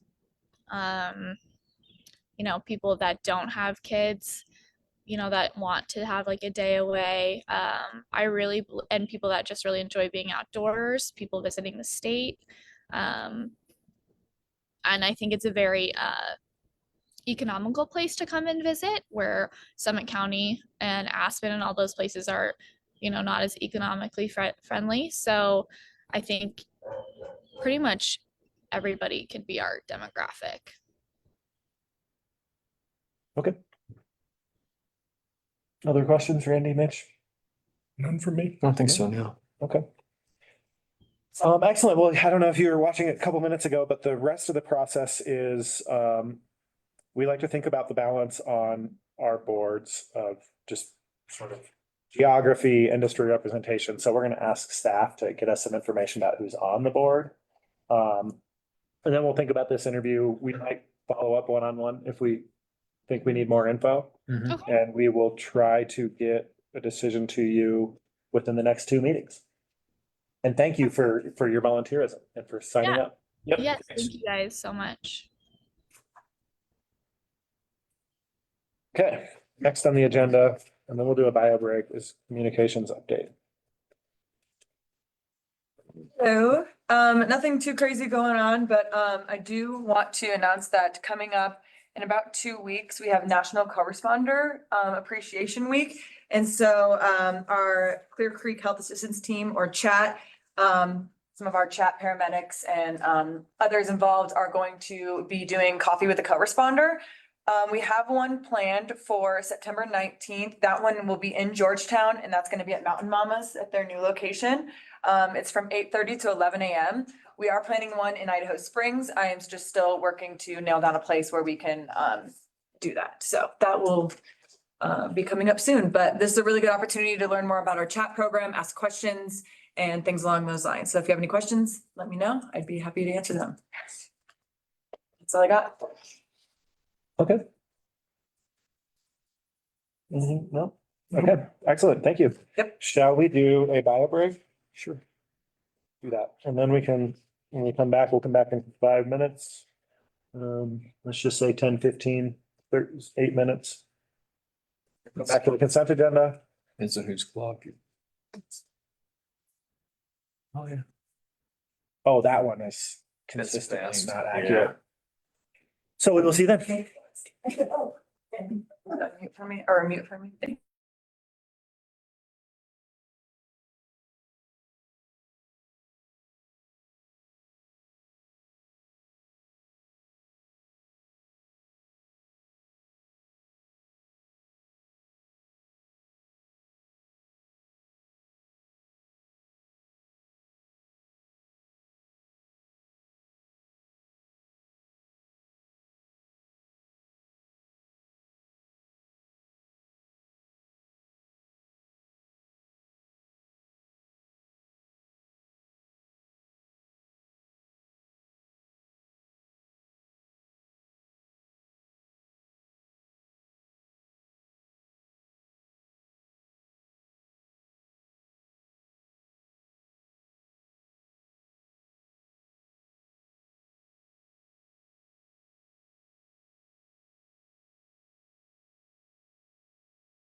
Okay, we are back. Thank you everyone for your patience.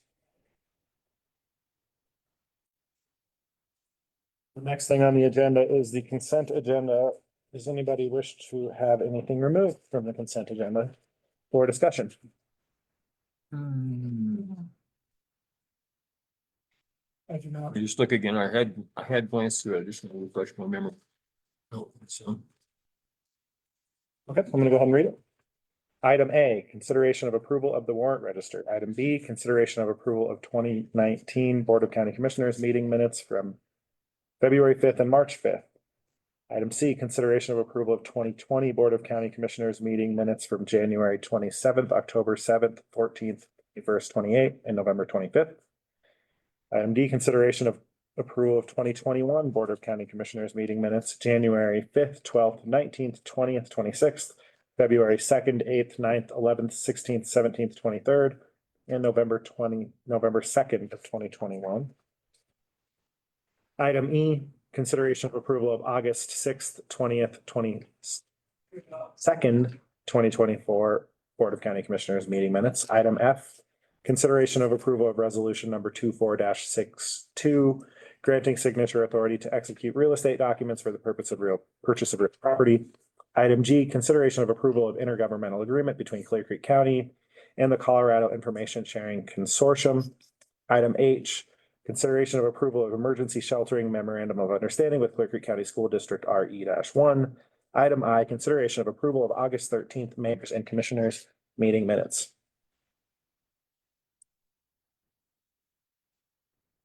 I would welcome a motion to approve the consent agenda. Sure, I move that we approve the consent agenda as read. Second that. Okay, we have a motion and a second. Any discussion? Nope. I'll just say lots of good work here in these consent agendas. Thanks, everybody. We have a motion and a second. All in favor? Aye. Aye. Motion passes. Next on the agenda, we have several people here from the sheriff's office. We are here to consider resolution 24-60, a resolution submitting to the eligible electors of Clear Creek County at the coordinated election of November 5th, 2024, a ballot issue authorizing participation in the Fire and Police Pension Association statewide retirement plan. I see Peter listed here as a presenter. We have several people from the sheriff's office here. Matt, if you and somebody else would join us up here, sorry, Sheriff Harris. I'm sure if we were talking about minor sheriff, I think. You're both Matt. So yeah, whichever of you is wanting to present on this. Got a plethora of mats in here. We have a lot of Matts here. Mr. Chair, just so you're aware, I think the agenda memo that I prepared lays out background on this. You'll recall that the board discussed this in a work session about 2 weeks ago at its last board meeting. And the board directed me to bring back a ballot resolution with ballot language so that we could meet the deadline to submit it to the clerk and recorder by September 5th.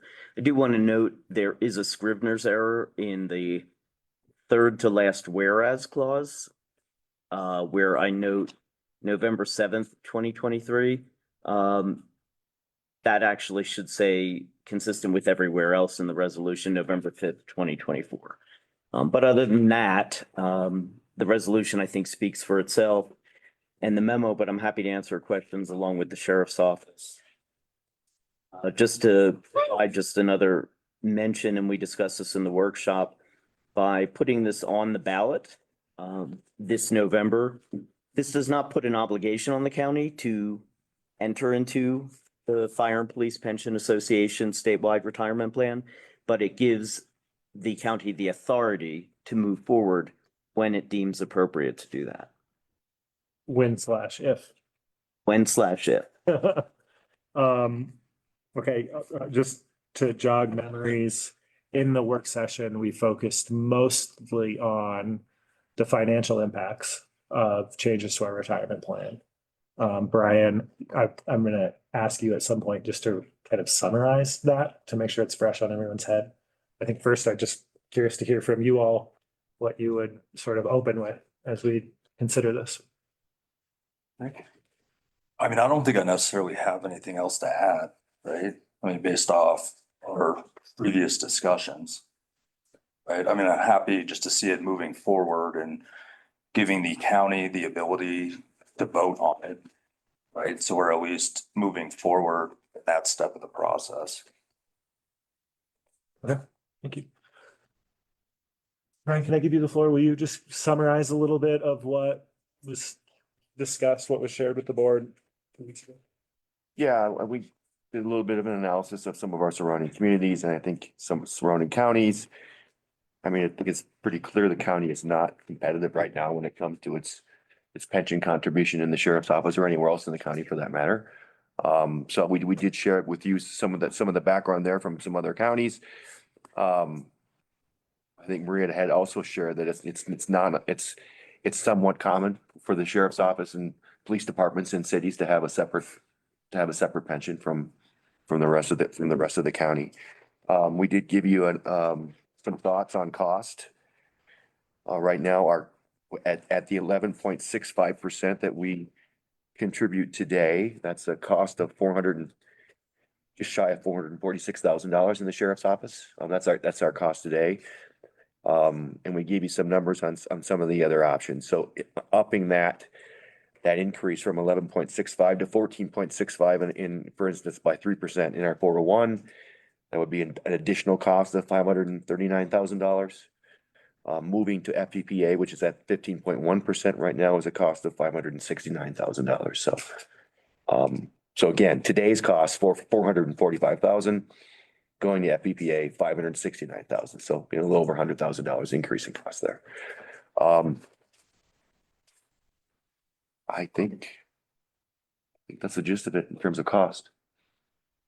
Okay, and as I recall, we asked a number of questions about how those numbers are arrived at, and that's kind of the worst case scenario of going into FPPA, right? Like that includes them taking the full 2% that they have access to legislatively. And I think it does sort of the worst case scenario assumptions around uptake inside the sheriff's office and staffing and all that, correct? That's true. Yeah.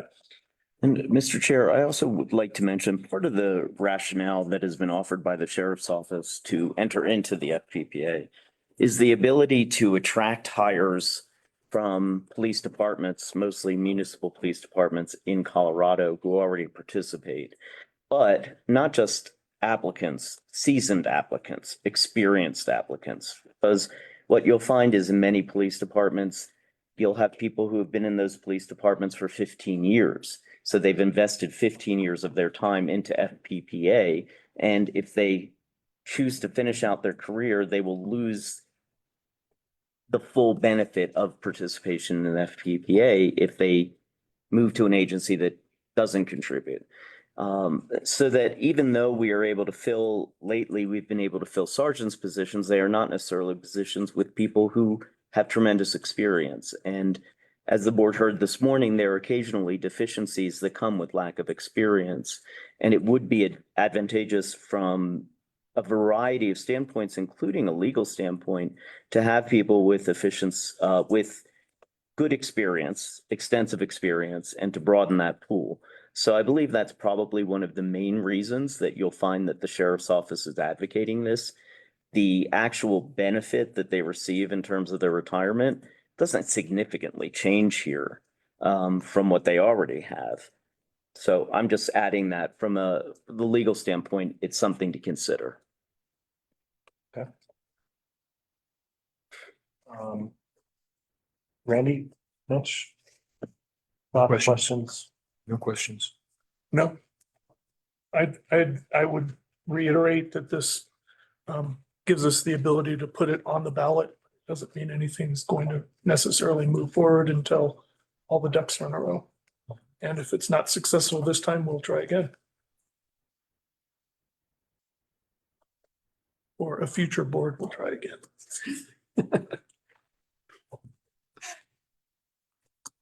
So what I'm hearing is, did I hear you right to say you support this? I do. Okay.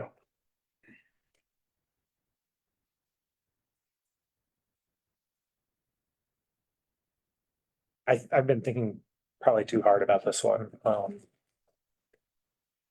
I know that when Sean was in the room, a defined benefits plan was not viewed as good for the long-term financial health of the county, and there are some good reasons why financial advisors view it like that.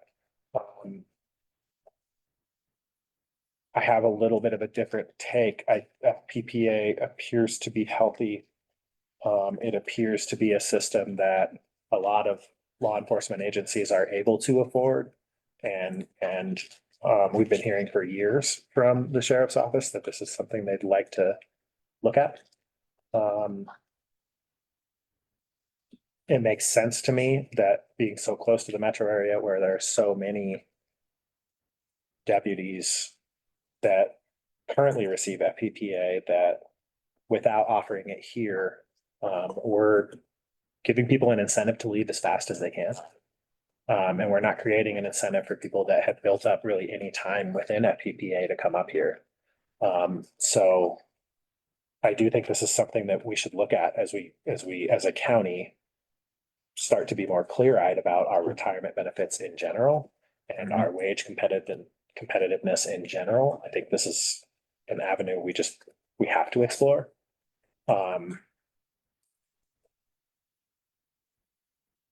I don't want to communicate a guarantee that if this passes, that Clear Creek County, that this board, that I will support moving to FPPA. There are some ongoing financial questions. I have no small amount of fear associated with the fact that once we join this, we can never get out.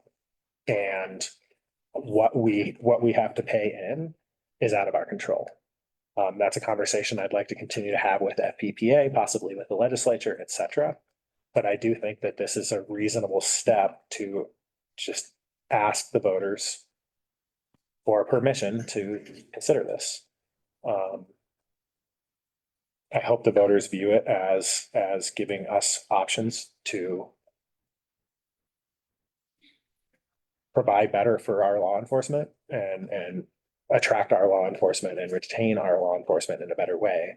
I know that law enforcement in Clear Creek has been a heavily discussed topic, and I think everybody can hopefully agree that one of the things that we need to do is upgrade the level of experience that we have inside the sheriff's office. And I'd like to be part of that solution. So I think I support this as well. I'm curious, what would you add? What would you add to this? Sheriff? And everything that Peter said and you have said, Commissioner, we need to recruit. We have, over the years, continued to hire the same way. You know, bringing guys in from the ground level up. They come into the jail, they go on the streets and they leave. And we have to stop this endless circuitous hiring, always being behind, because it becomes a liability, right? What happens is when you have youth and inexperience, you have youth and inexperience at every level.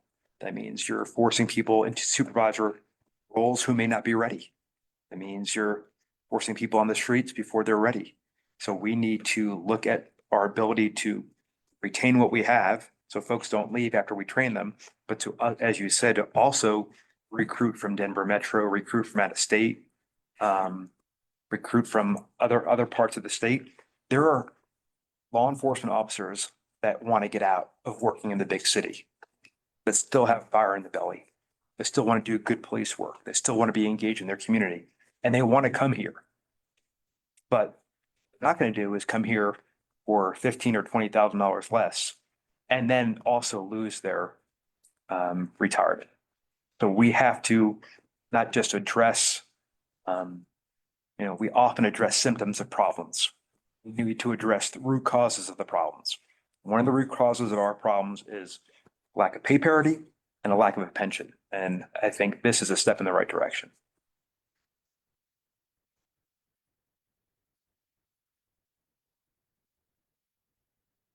Other comments? I think we've said it all. Before I ask for a motion, the only thing that I will add here is, of course, figuring out how to afford a hefty increase in our retirement offerings, as well as what is likely to be a hefty increase in wages. That's gonna, we're already at a budget deficit, so that's gonna happen in one of two ways, probably a combination. We're gonna continue to find cuts.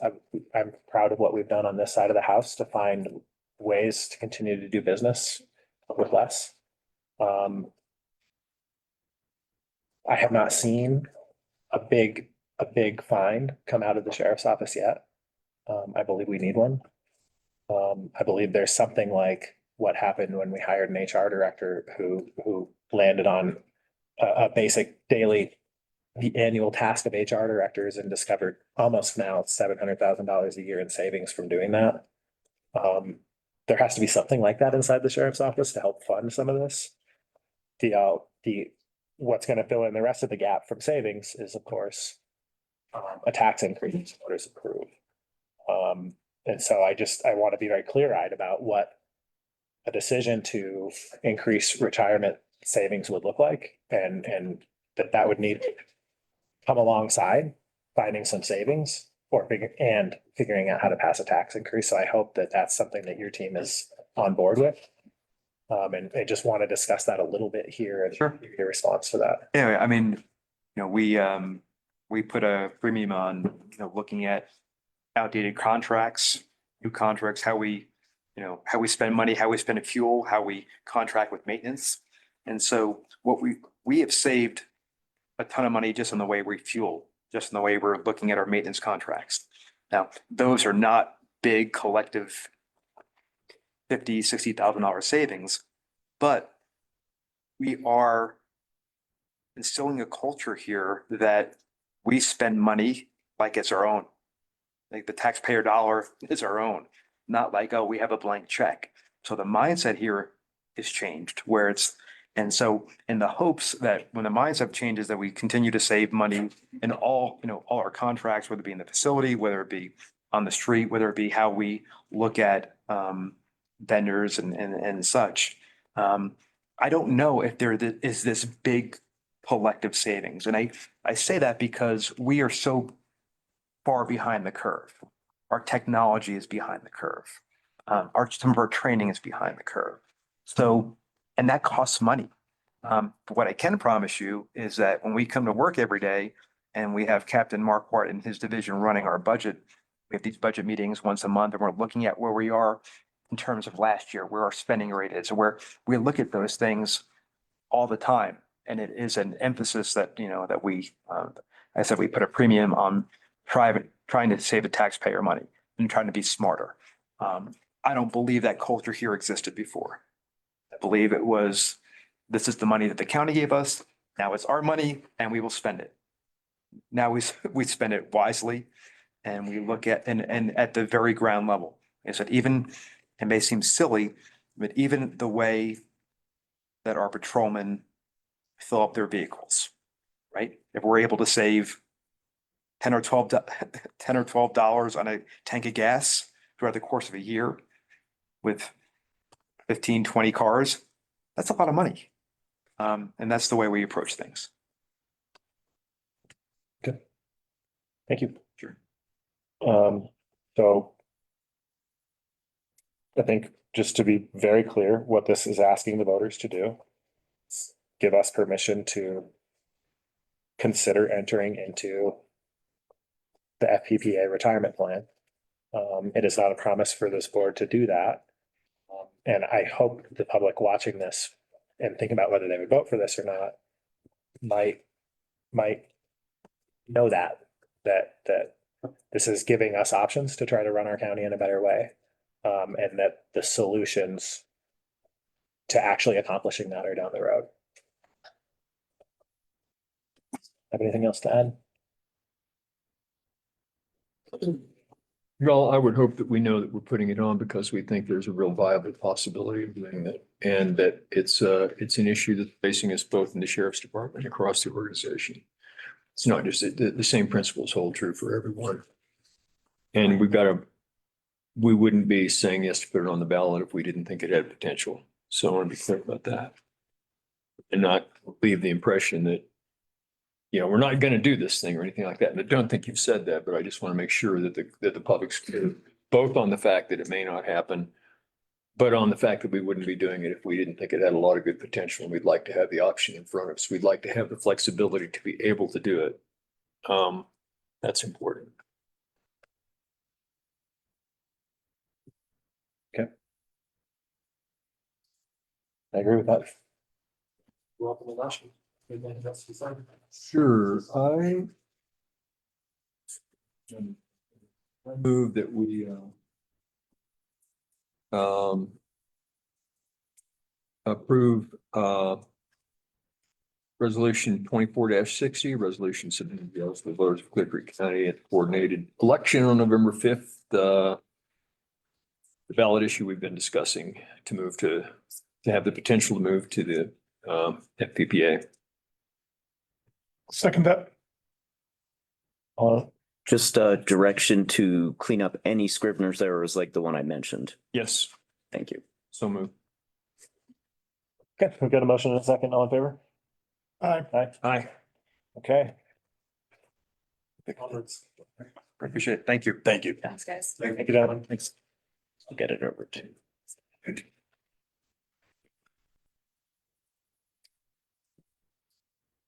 Have it. She can sign it and I'll just, yeah.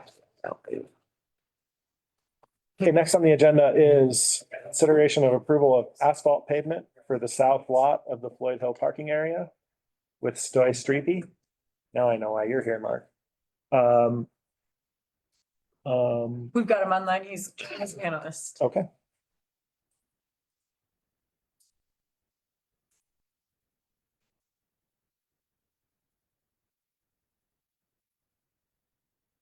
Hello, Stoy, can you hear us?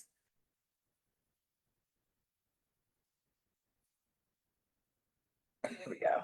Oh, yes, thank you. Okay, thank you, Stoy. I'm gonna hand it to you in just a moment. You are probably aware that, oh yeah, because it's in the packet. We have received a letter from the open space chair about their thoughts on whether to pave the south parking lot. Wanted to make you and the board aware of that, and then I would ask you to proceed with your presentation. Great. Thank you, Mr. Chair. I am aware of the recommendation from the Open Space Commission there, and just wanted to take this opportunity to, as we discussed, you know, I guess the background on this, on July 2nd, I presented to this board the award of this project to Elite Surface Infrastructure. And at that time, the board graciously awarded the project to Elite Surface Infrastructure to complete the work as planned, with the exception of the paving for the south parking lot. And asked that we presented and requested at that time that the board consider, as we worked our way through the project, that the board would reconsider the paving for the south parking lot, utilizing contingency funds that were assigned to the project. At this point, we are well into the construction phase of this project. Most of the rough grading work has been completed. All the surfaces prepared, the drainage infrastructure has been installed, the sedimentation water quality control pond has been constructed. Right now, I'm just working on some final grading processes, and we'll begin importing the surface material for the parking areas, which will include the base course, and then pavement for the north lot, which will be coming in the next couple weeks. Some other minor work along Highway 40 there, but advancing well through the project here as planned. The only kind of thing that has come up during construction that wasn't included in the plan was some ditch work, where the ditch, roadside ditch along Highway 40 had become kind of clogged with sediment between the driveway serving this parking area and the adjacent driveway for the Monarch Casino warehouse.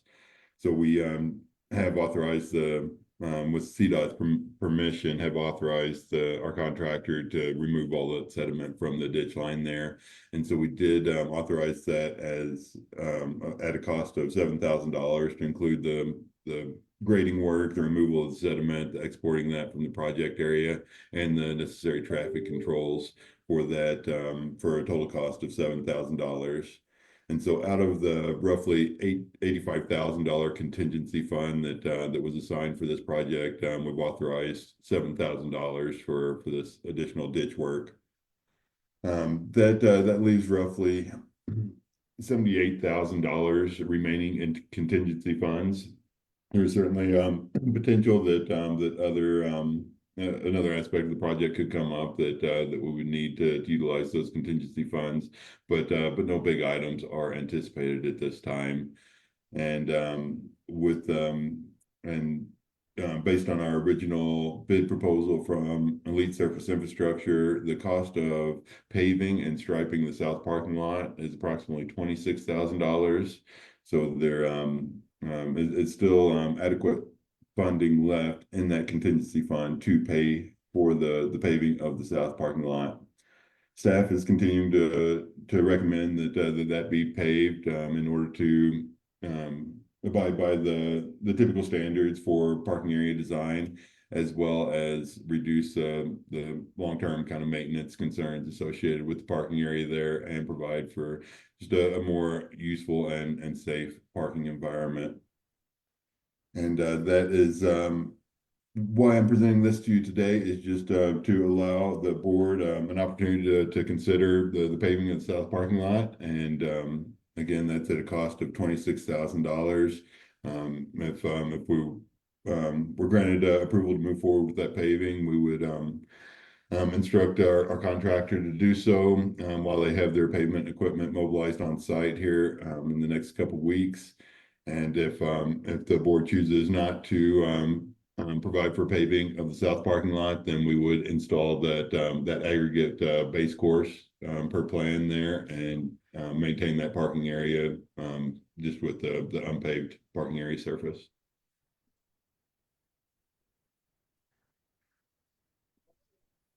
And with that, I'd like to, answer any questions you have about the construction phase of the project, or any other portion of the project.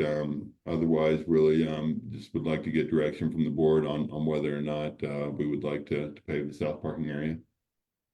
Thank you. Colleagues, any questions before we get to discussing our opinions on this? Do we have other people that want to share? We do have a representative, a member of the Open Space Commission here, Mark Cuccinella. Would you like to add anything? Well, I wouldn't mind if to ask if you have had an opportunity to review the letter. Each of you have reviewed the letter. We heard extensively from Stoy on what he would like to do, but we haven't really heard in the public record what the Open Space Commission's recommendation was. So I wouldn't mind having a discussion about that if you so desire. I will share, I have read the letter.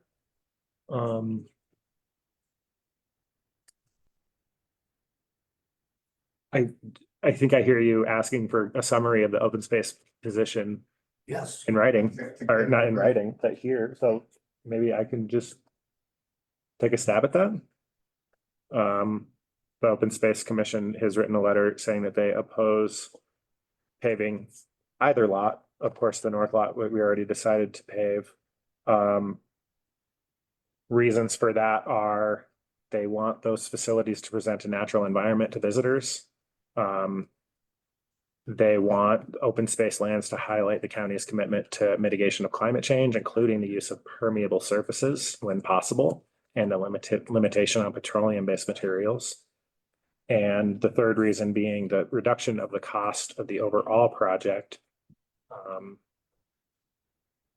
So that is what we're in receipt of from the Open Space Commission. Questions? Colleagues?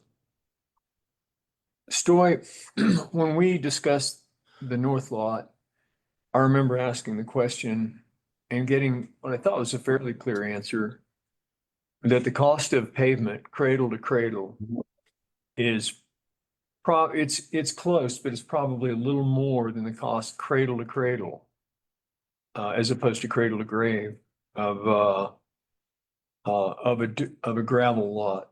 And I think the reason was that although the cost of pavement is obviously higher to put in, the cost of maintenance is reduced until such time as the pavement needs repair or replacement, in which time the full cycle comes out a little bit higher than for a gravel lot.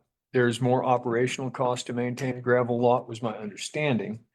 You have different sediment behaviors of the two paving services. Well, I mean, they each have disadvantages and advantages there. One of them absorbs and catches a lot. The other one can also shed a lot. The pavement will only shed. So when stuff gets onto it, it does wash off. It erodes straight, or doesn't erode, but it, sweeps straight across. So there's kind of a trade-off there. But my understanding was that the overall cost, although it's close, there's not really a savings in money to do pavement over the long haul by the time you totally maintain the pavement when the time comes. Is that correct? Yeah, that's accurate. Yeah, there is not a cost savings anticipated from paving either of the parking lots there. And then as far as infiltration, we do have less permeability through a paved surface there, which but for the site overall, all the drainage is being directed to our infiltration or sediment pond there, so that we do have the same sediment or infiltration potential at the site as we did pre-construction.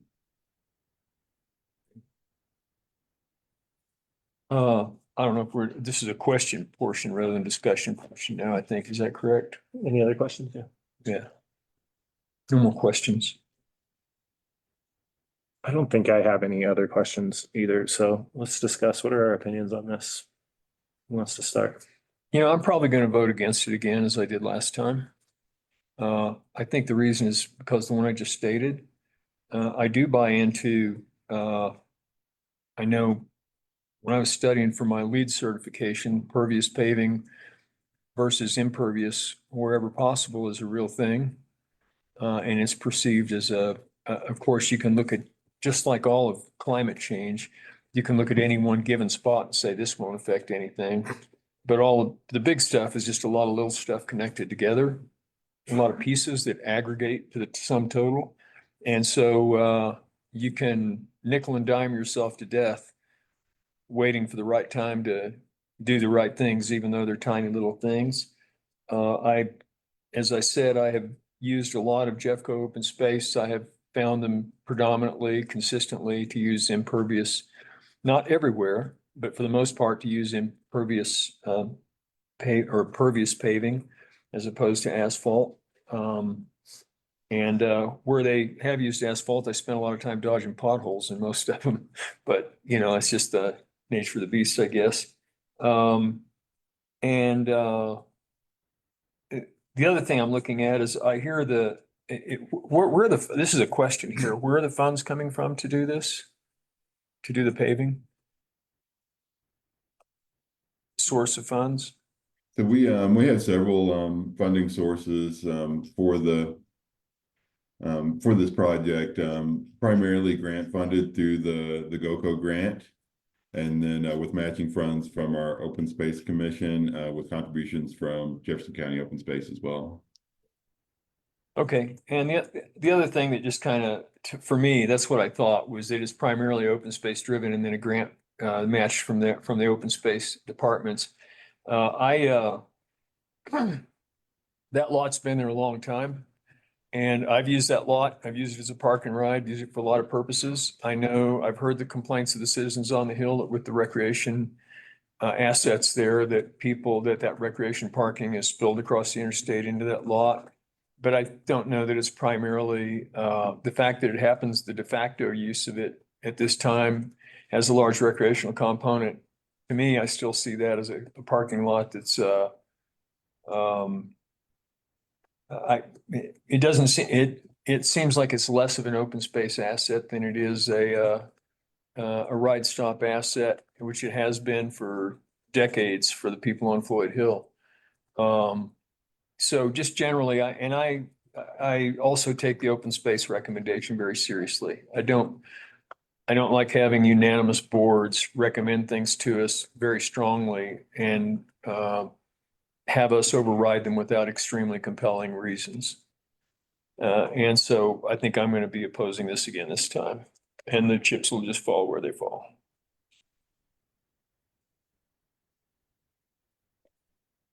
So I'm having a tough time balancing Randy's observation on the environment, which I fully support, and then our staff's recommendation to move forward with it.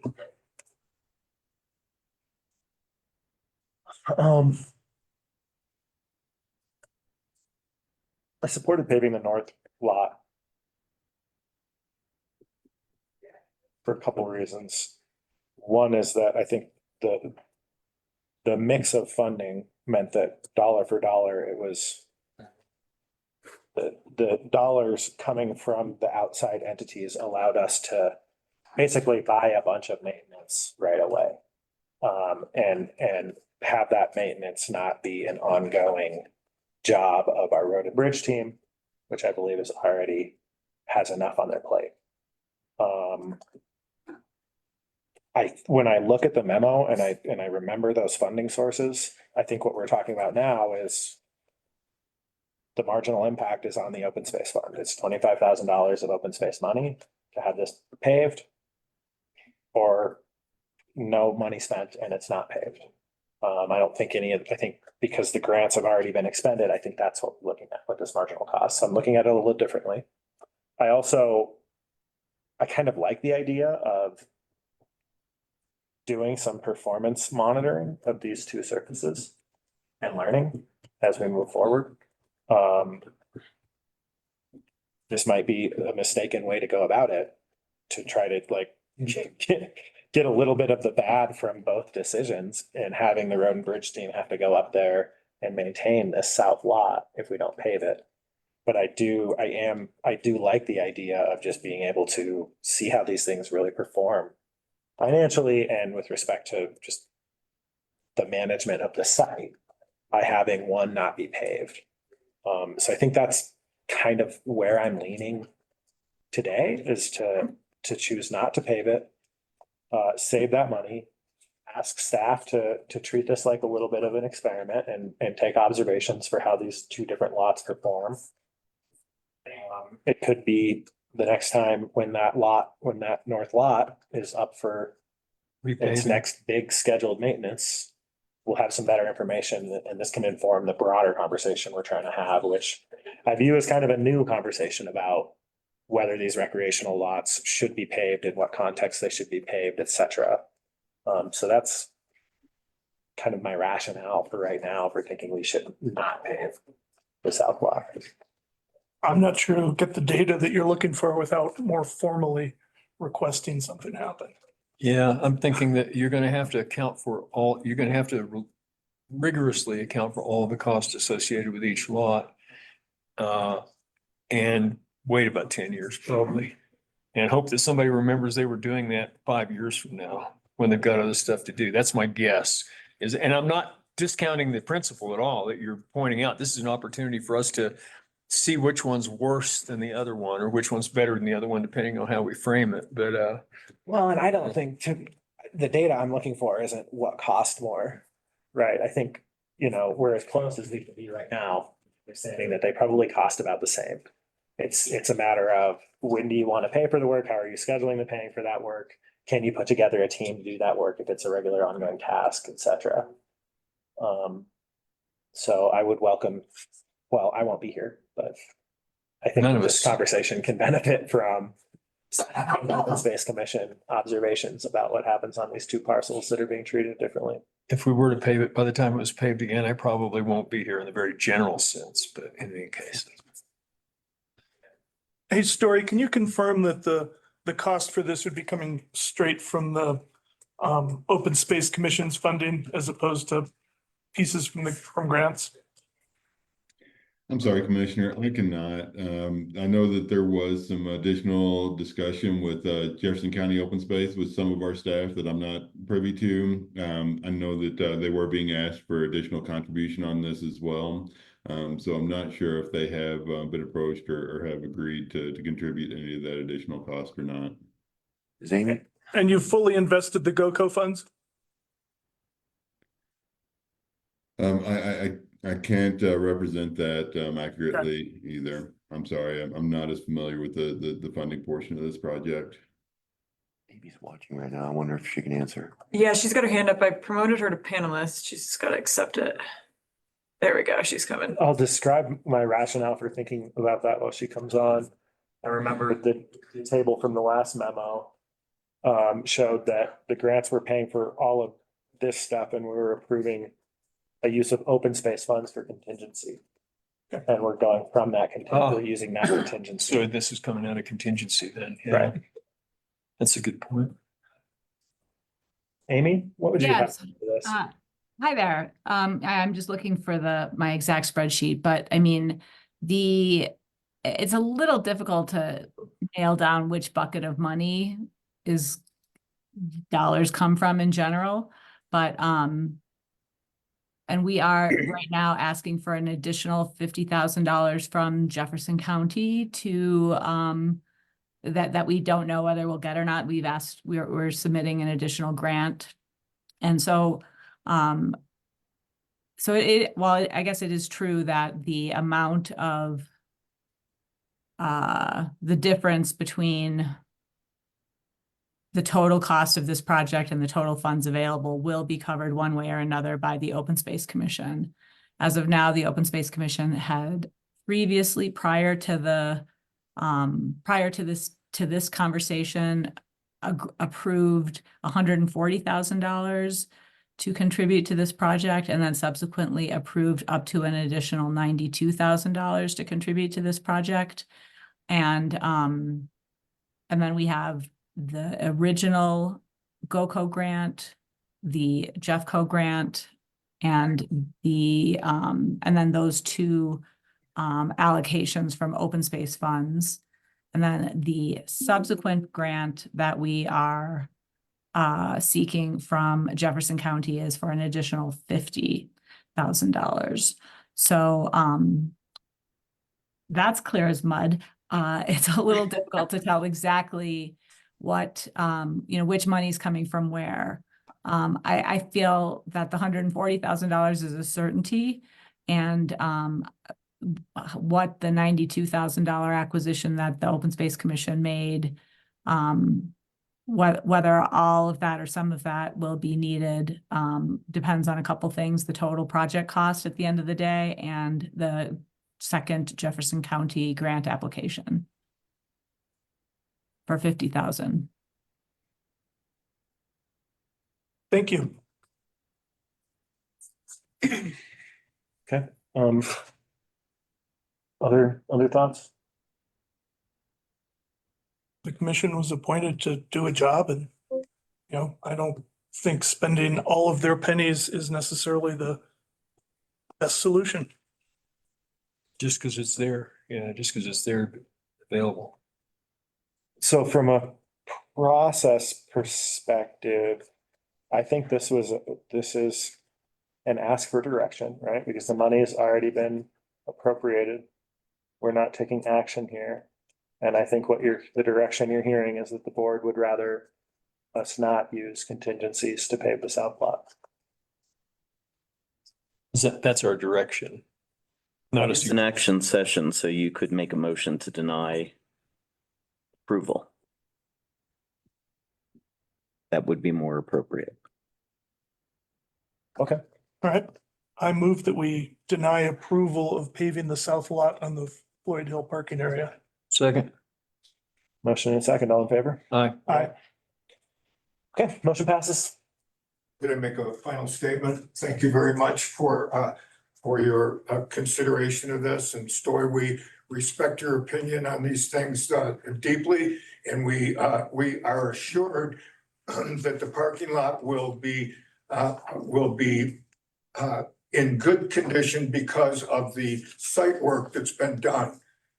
I'm sure that all of that was engineered so that the final surface is really an aesthetic consideration. And in light of how we would like to present the open space lands and how we think that reflects on Clear Creek County, I believe that this is the appropriate decision. Thank you very much. Thank you. And this is, I think this was not part of the motion, but I think what we heard from the board was an ask, both of the Open Space Commission and of staff that's involved in this site to be making observations about how these different lots perform. Another board will have a similar decision to make in 10 years or so. Very good. Thank you. And thank you, commissioners. Okay, let's go to the next item on the agenda, which is, oh, Amy, you get to stay with us. Oh, I just changed. Dirty bail. He bailed.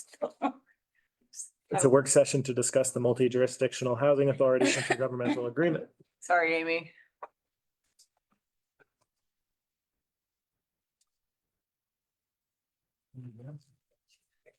Sorry about that, Amy. That's all right. That's all right. I thought I was expecting to be dismissed anyway, so. That was almost magical. It's like, wow, disappears, reappears.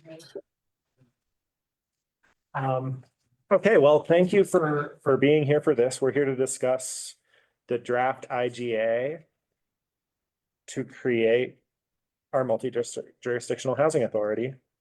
I will give the floor to you to describe this.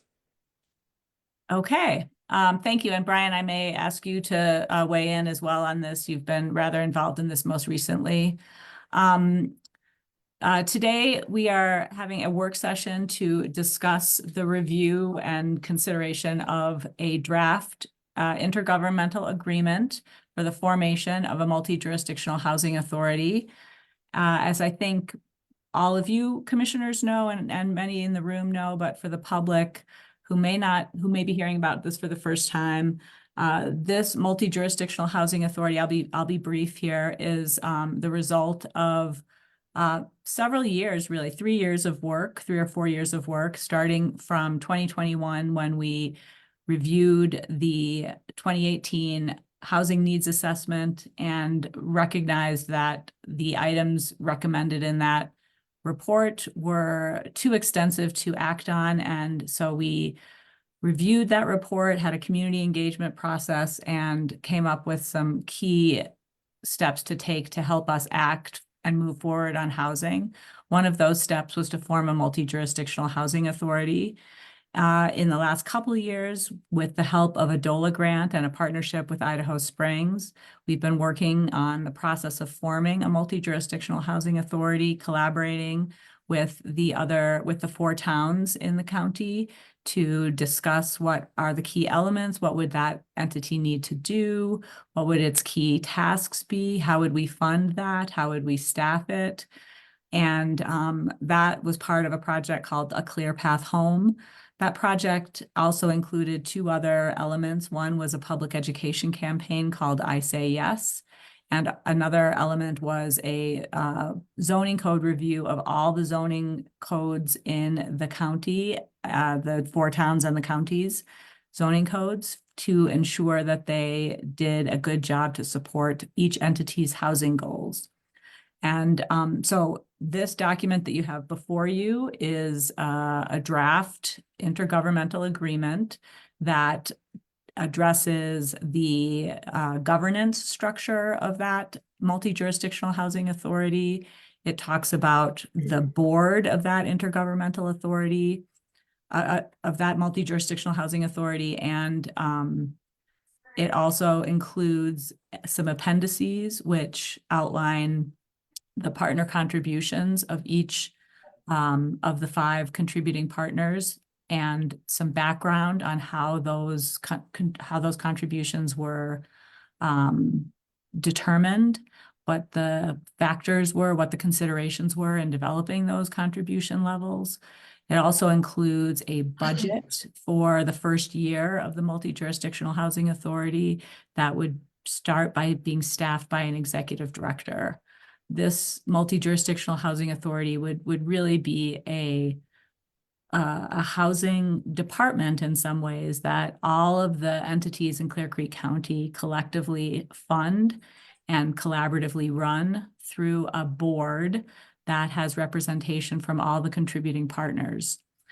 Once the IGA is signed, that board would be formed and more detailed work to create a strategic plan and detailed business models would be developed, and the executive director search would begin, and then interviews would happen, and that executive director would get hired. And the work of that MGHA would commence. Okay, That's my spiel. thank you. And what are our goals for this work session? We are looking for any feedback you have, any questions you have. This work session precedes a action session scheduled for the meeting 2 weeks from today. Okay, so any clarifications, any changes we want made, now would be the time to ask for them. Clarification, questions, discussion. Changed her and you changed her. Okay, excellent. Colleagues, what comments do we have about this? I'll jump in. Section 6.3, the last major bullet, talks about initiating a review. And I'd be more comfortable if that was actually when a report on that review was presented. I'd like to see some sort of a deadline versus an amorphous, let's start doing something. Yeah. It also kind of conflicts with the timeline described in the final appendice also, because there we talk about 30 months it's going to start, and here within the body of the actual agreement, we say it starts at 36 months. So asking for some consistency between the two. Okay. And a real deliverable. Okay. Timeline. I believe the intention is for this agreement to have a 36-month period, and then it would be the end of that period when that takes place. But I understand your question, I believe, and we'll figure out how to do that. Yes, thank you.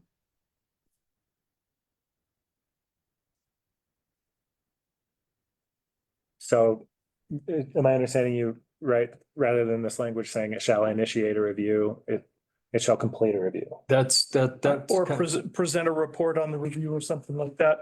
But Amy needs to balance that with the 36-month agreement. Right. Whether it makes sense to do the review before the 36th month or not. Well, and I think that's important because even the wording of this, 36 months from the effective date of this agreement, the board shall ensure that the authority budget expenses are reviewed to include the following. That depends. You can read that any way you want to. You can read that as after 36 months, we'll start looking at it. And I think that's Mitch's point.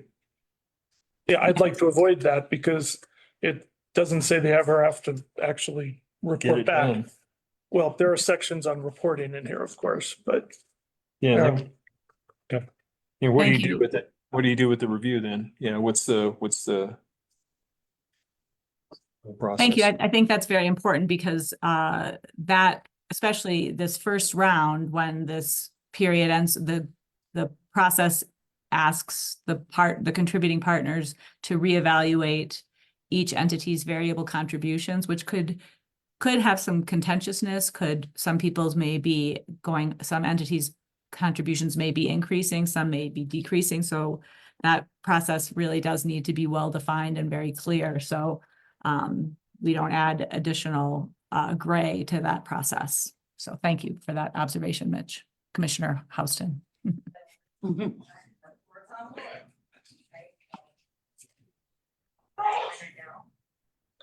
Yeah, it might make sense to just ask for that report, like at the conclusion of year 2, give jurisdictions that year to go through a process of working this agreement.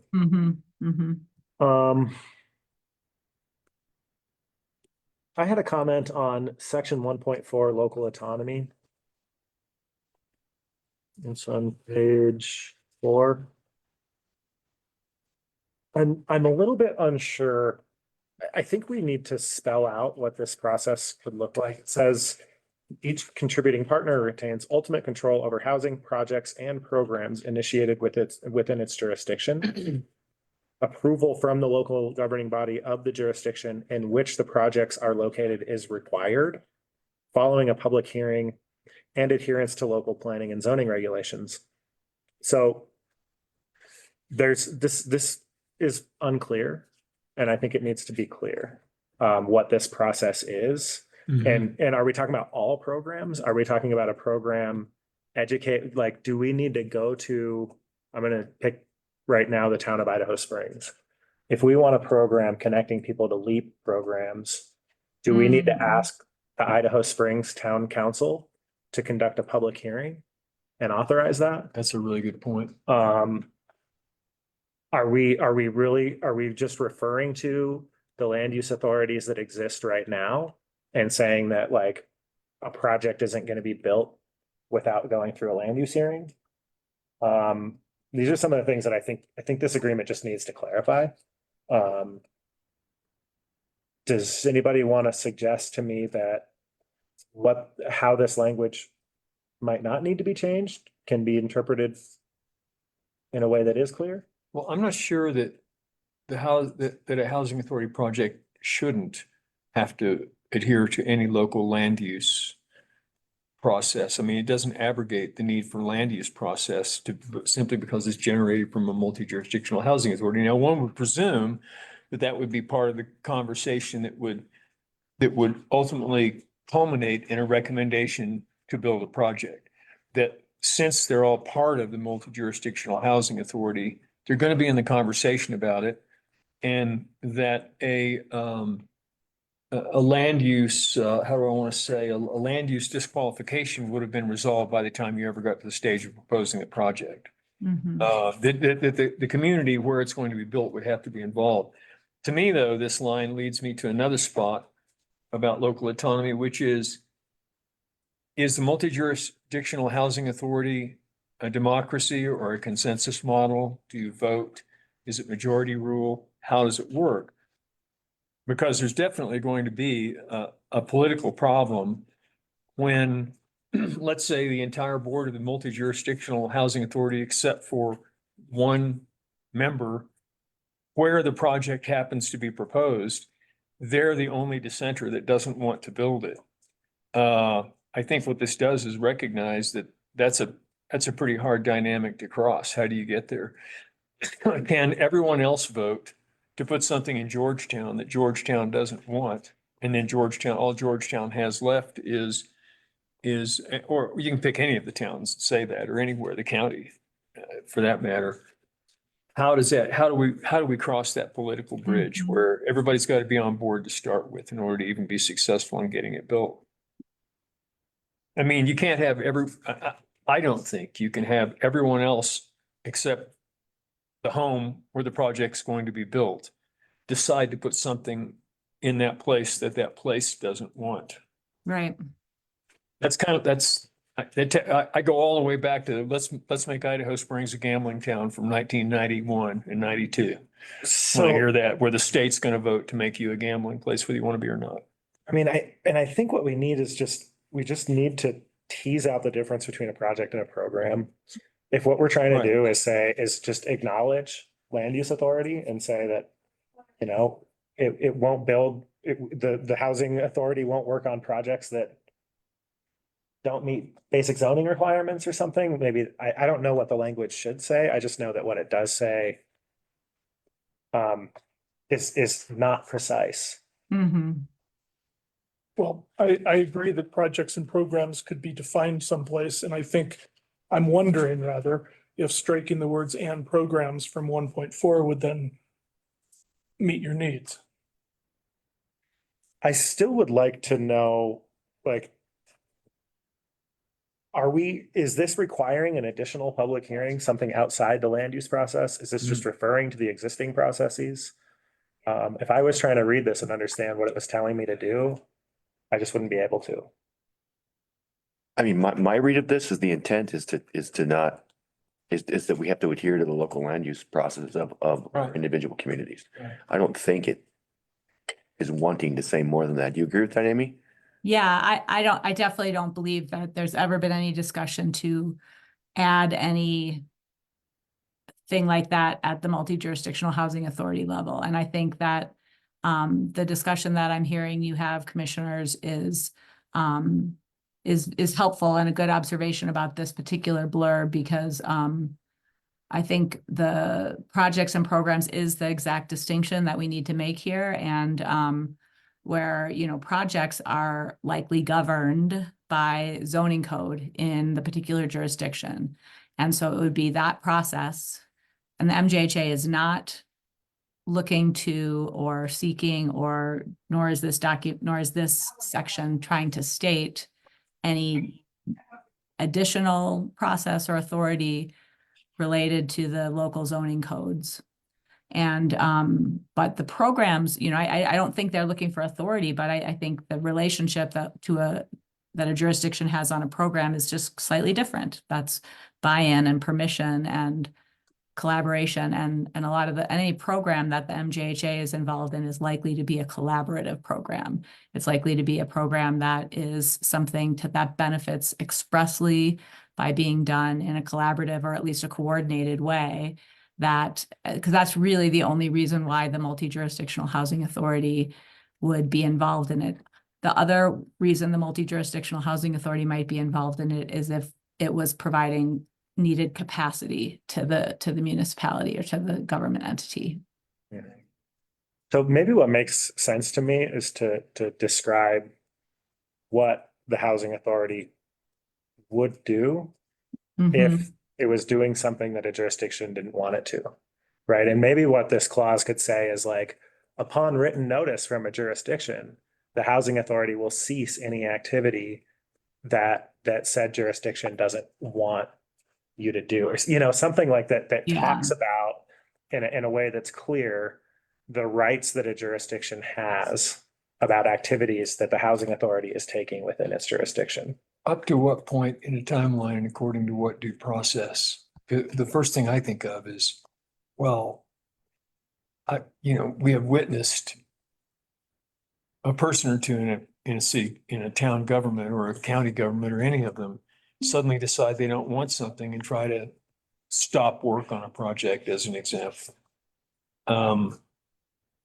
So one thing is up to what point in the timeline once you've begun a project, and then the other one is what due process does that jurisdiction have in place, as opposed to making it up as they go along if they get public pressure or something.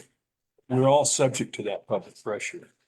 So I don't know how we address those. It's pretty So I think what Commissioner Houston had said about removing "and" programs, so that would be the first step. And then I would remove "following a public hearing and." And then I think what remains is each contributing partner retains ultimate control over housing projects initiated within its jurisdiction. Approval from the local governing body of the jurisdiction in which projects are located is required, and adherence to local planning. Well, what I would do is say, projects are located and adherence to local planning and zoning regulations are required. That's what I would change it to. And then I would discuss these additional policy questions with the group the next time you meet with them as the mayor and commissioners, because this was specifically requested by, I believe, the group in whole, which is how this language got drafted. And I don't believe that the group had indicated they were looking for an affirmative obligation on the part of these jurisdictions to alert the MJHA that it wanted to have approval. I think the onus was supposed to be on MJHA. Yeah, and I think we're talking about two things. What are we subject to? And then what are we actually, or what kind of process might we accidentally set up? Because I really like George's comment about the LEAP program as an example a while ago, or a rental assistance program. If we have things going, we don't want to have to create a public hearing every time we want to do something like help people with their rent or their energy modifications to their home or their energy bills without holding a public hearing in the town where the person is going to get their rent paid for. So Thank you. just being careful about how we differentiate programs from projects, as Mitch says, and George. So the modification, if you were to modify this, would, aside from removing "and" programs from the first sentence, it would be approval from the local governing body and adherence to local planning and zoning regulations are required of projects located within those jurisdictions, something to that effect. Yeah. Okay. I would just encourage you to think carefully about when you say approval and, like me, are gonna look at this agreement and we're gonna say, what does that approval mean? And do we need to go ask approval? And I'm fine to wordsmith that with Brian and Amy, of course, but what is not clear is this a group discussion as a whole and direction from the board? Or is this something that the group will be discussing as part of with the other mayors and commissioners? I believe the language certainly needs to be modified. I'm just, if you want us to modify it now and then have that proposal, that's fine. Right. Since this is a document that we're working collectively across all the jurisdictions to get signed. What I'm walking away with from this discussion is some of the processes that we're attempting to design here.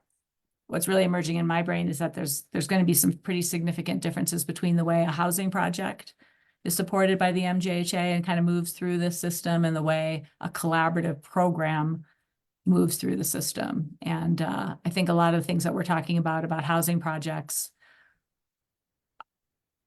are going to I really think it's going to, each individual jurisdiction's zoning code is going to be the main thing that supports that project and process. Yeah, and I'm not suggesting that we want to try to create a process where it's not needed. Right. I think like when this organization is functioning, it's going to know if it's working on a project that its jurisdiction doesn't want, and we don't need to spell that process out. I think what we're trying to do is just acknowledge that this organization isn't going to come in and start overturning people's land use processes. Yes. Yes. And so that's, I think as long as we do that, I think what I would like to see is the board just direct that change.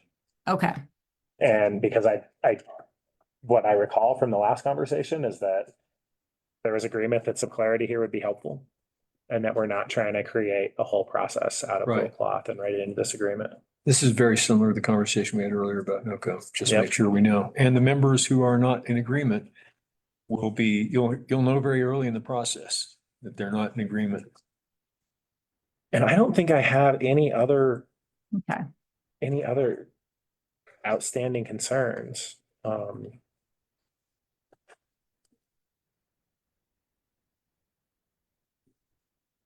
I want to make sure when I read section 2.2 that I'm reading it right.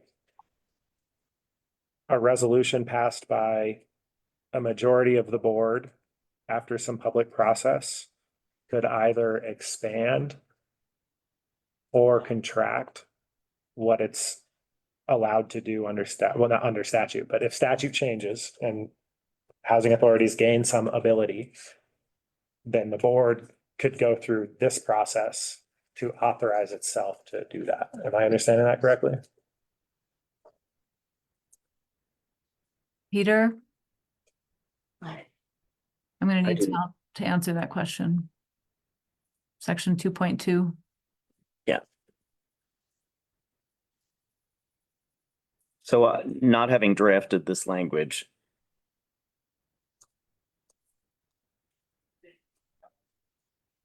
I don't believe I drafted this language either. I think this came from the original document.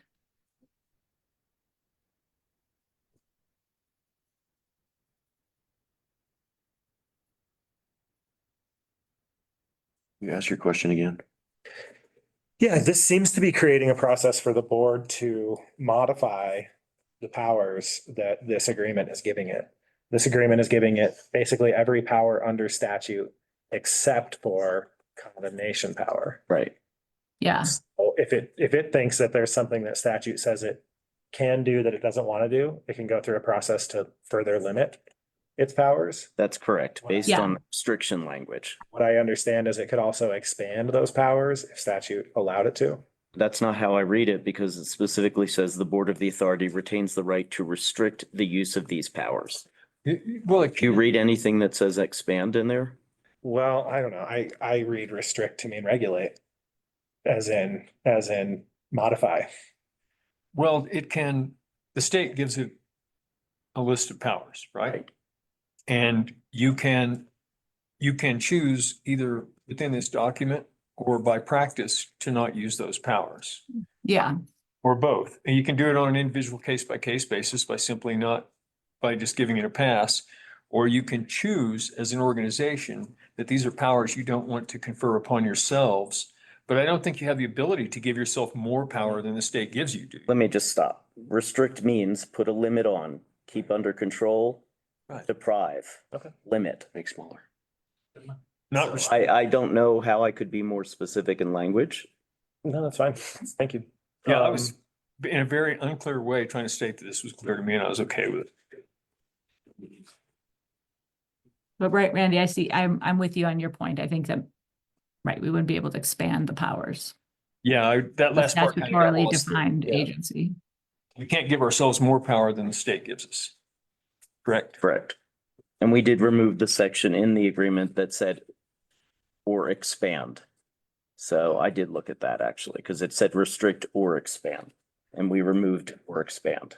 Oh, and that's why I'm just looking at it as an oddity. It just doesn't, I don't think it needs to be in there, but I'm not going to argue that it be removed. I don't have any other comments. Amy, I'm curious, what did you ask the other contributing partners to do? Are they gonna submit red lines to you or comments? What's their next step? Well, they're all in slightly different stages and so I mean, if we get a document approved next week somehow, we may have to come back to you later to approve a new version or something. I don't know exactly how we'll manage this process. Georgetown is in a different state than Idaho Springs, not state, we're all in Colorado, but we're all on slightly different timelines. So exactly how we're going to braid together getting this approved by the 5 different entities, I don't know. Thank you. Okay. Well, what I'm hearing is this board had, I think, really just one thing, 2 things. And in general, I guess it's worth speculating a little bit about how this board might respond to red lines from others. In general, I don't anticipate needing a ton of conversation. I think we would trust staff to bring us to just highlight any red lines that make it into the final. But I don't anticipate having a lot of heartache over any of it. Yeah. Yeah, and I think after that last mayors and commissioners meeting, we were pretty close to being there. I think so too. Thank you. Sure. I just stole Mitch's pen for the record. Okay, then I think we're done. Thank you for your time, Amy. I'm really excited about this. We didn't talk anything about how important this is, how awesome this is, how great this is. It's all of those things. Thank you for your work. Absolutely, my pleasure. It's been a really fun project and it's exciting to see it get close to finish. This Okay. part of it anyway.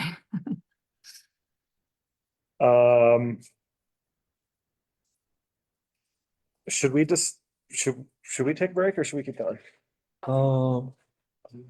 Brian wants to walk around, I can tell. We're gonna take a 10-minute bio break. We'll be back at 11:46. This is the ballot resolution you should use, not the one that you read. I need to take, he's dancing his chair. Can you go grab it? We made additional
Okay, we are back. The next thing on the agenda is a work session to discuss the Gateway to the Rockies Opioid Council appointments.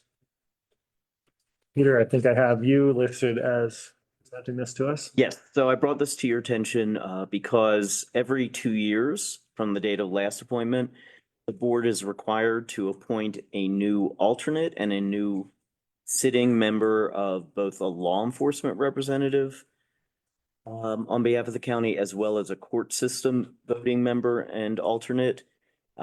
They can be from any of the participating jurisdictions, so it could be with Jefferson County. And I believe is Gilpin a member of Arc Rock as well. So it could be from those. I wanted to bring this as a work session to the board's attention because this may require some additional coordination with those other counties if you'd like. And then one additional change to discuss today is the Human Services alternate has left employment with the county. And so the Human Services Director was recommending Dr. Gillingham to serve in that position. So I wanted the board to consider that as an option. And then if so, what I would do is I will bring back a resolution appointing these various people, but I did want to have it as a work session so the board could be, begin discussion. Okay, so we have to discuss courts, municipalities, law enforcement. Thank you for mentioning the cities. Yes. Oh, because there's a vacancy. John. Yeah, there's a vacancy. The city also requires an alternate and an official. Should have reviewed my own memo. And do we have to appoint an individual or can we appoint a title? Actually, there's nothing to prevent you from appointing a title. Even though they say an individual from. That's the only consideration I would make there is that if the position is vacant, then you're not doing anything. You're not filling that position. So I'm thinking, for example, a city representative or municipal representative. I'm not sure, but I don't believe Idaho Springs has replaced its deputy city manager, unless I'm mistaken. So you'd be, for example, if you were to appoint that person. Well, and I guess the catch with that too is you may have to be going back, because then you're kind of throwing it into their organizational structure.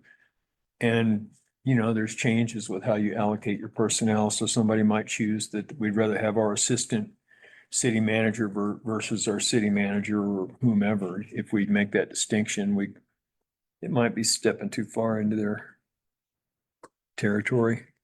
But it is. Unless we consult with them and they agree with that, to do that. Right. Are we effectively using our non-voting members? Do we even have any non-voting members? We do not, I can't speak, we do have some non-voting members, but we do not appoint them. The GROC appoints them, and the only non-voting members that we have from Clear Creek County, I think, is Randy. Randy is an advisory member. I don't think we have. The advisory members are mostly non-governmental advocacy or service providing organizations. Mountain Youth Network maybe is on as an alternate as well. It's not one of our appointed positions. Sorry, I mean, as an No, advisory I member. understood that as a non-voting member. And yes, the board has not officially appointed its non-voting members. It's been consensus and they have. I'm not involved in the day-to-day operations of this group, and nor will I be, but it just seems to me that the voting members kind of appear removed from those that are actually in need of the services. I'm just gonna share that. I think that's fair. It was established in. I think it was in the settlement agreement. It was established kind of who. And there was a desire for it to be representatives of the local governments that were receiving the funds. Right.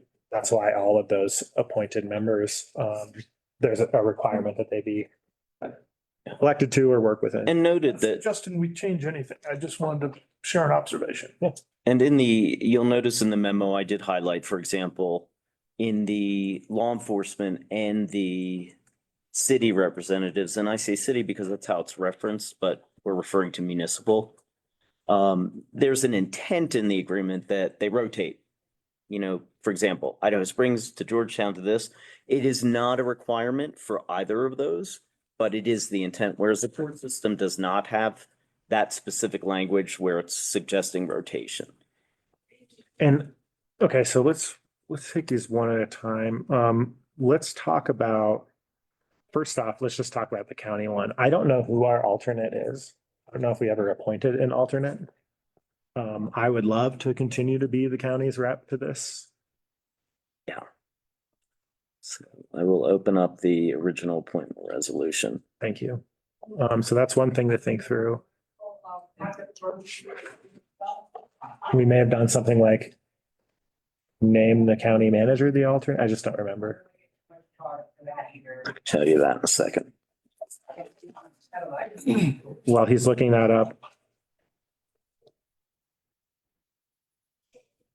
I'll go to law enforcement.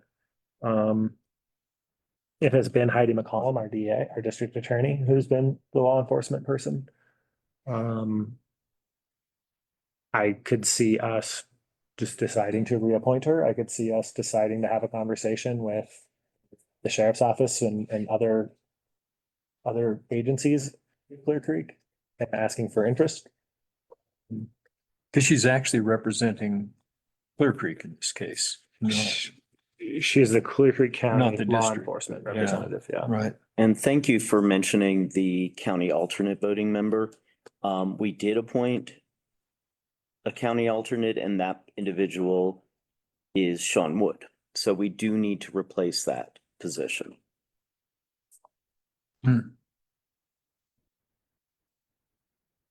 Well, and then if you were to replace him in type or kind, then that would happen again in January. Yes, we'd have to If either Mitch or I were to fill in his place. I mean, I'm there as a non-voting member now. But I would still be non-voting because George is there all the time. It's irrelevant. So Well, until he isn't. So we probably need someone who can step in and vote. if he's not there. I think for now, what I would support is you're attending the meetings anyway. Let's make you the alternate, so at least for the next. For the next 4 months. That way, if since I'm I miss going a to meeting, you're meetings, there to vote. I'm there and I can vote for you if Yeah. you're not there. That's Well, pretty and easy. you've got the history. Yeah, a little bit. Yeah, thanks. And then I'll make a note. I mean, seriously, not a lot. In January, we'll bring a new appointment resolution. So I think we've got that one figured out.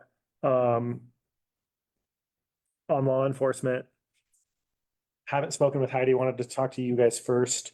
Is it worth soliciting the law enforcement agencies? That would be the sheriff's office and the 3 police departments for interest, or what I can share with you is that Heidi has been she's made most of the meetings and she participates well in them. I don't have any issues with her participation. I could see the desire to go with a police officer and, switch that out with the district attorney, different perspective there. If you get the commitment to participate. Yeah. I'm just concerned it would be a low priority. So Yeah, I see it as that double-edged sword. It's, you want to have them, you hope that they will be engaged and therefore more integrated with the ideas and the concepts and the need and the value. But you might end up with, as a result of that need, you might end up, or a result of the need to accomplish that, you might end up with less enthusiasm. But I don't know. I don't think it's appropriate for it to speak. I don't feel it's appropriate for me to speak at all to someone else's enthusiasm for the job. If we solicit them and they say they've got somebody and they want to do it, we should take that at good faith, face value. So maybe should we ask staff to just ask these agencies if they have anyone who is interested? And if someone pops up, then we can have a conversation with them. Certainly, anybody who is seeking this appointment, I'm gonna wanna make sure that they are not opponents of harm reduction, that they have a modern approach to confronting the opioid crisis. Right. As kind of a qualifying criteria for me. Right. Yeah, we've heard.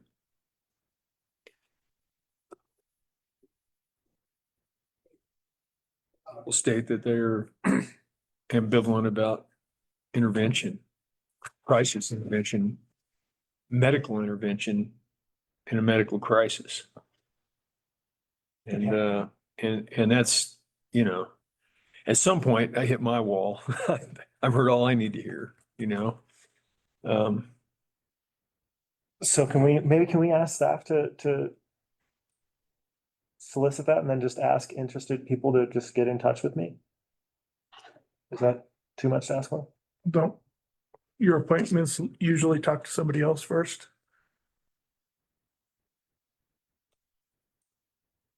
Like, it seems like they get funneled through staff before they get to your level. Just suggesting maybe it shouldn't be different. Are you gonna want to interview? We typically do interview for all of our appointments. Yeah, we we did are now. the first so time around. Why not? So, okay, well then why don't we ask staff to ask for that solicitation? If you get more than one, get us the list. We're talking You know, the bring us three, list. the sheriff's office in addition to the other police.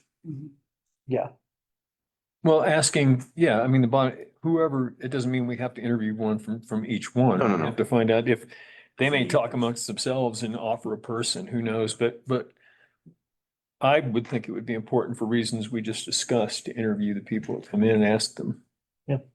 Is that for the full Questions? member and the alternate? that. I don't know. Is there a law enforcement alternate Yeah, Stephen Potts, also with the DA's office. also with the DA's office? So let's go ahead and let's ask for people that are interested in, Both. yeah. Okay. What is the time commitment? Is it like once a month? I just want to be able to answer some of their The questions. time commitment, they're monthly, 2-hour monthly meetings Okay. with some homework. Are they during the workday? Yes. You have what you need. Do we have anything we could send that speaks to this appointment, that speaks to what they're doing?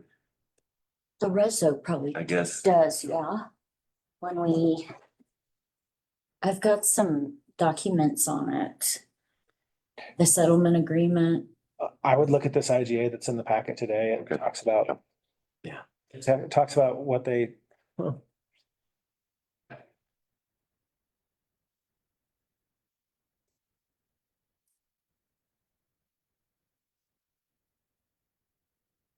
The language you're looking for is somewhere in there. Oh, we'll find it. Yeah, I've got a bunch of stuff on this. Okay. So that makes sense for the law enforcement, and I will reach out to Heidi and I'll just let her know that it is up for reappointment. If she is interested in being reappointed, she needs to let us know. And And if she is, do we still solicit regardless? I'm curious in hearing who else is interested. I know last time I didn't hear interest, and so I called Heidi. And The only thing the board needs to keep in mind is that some of the appointments that the board made were not specific to Clear Creek County. So the court system voting member, for example, is Dennis Goodwin. He's Director of Jefferson County Justice Services.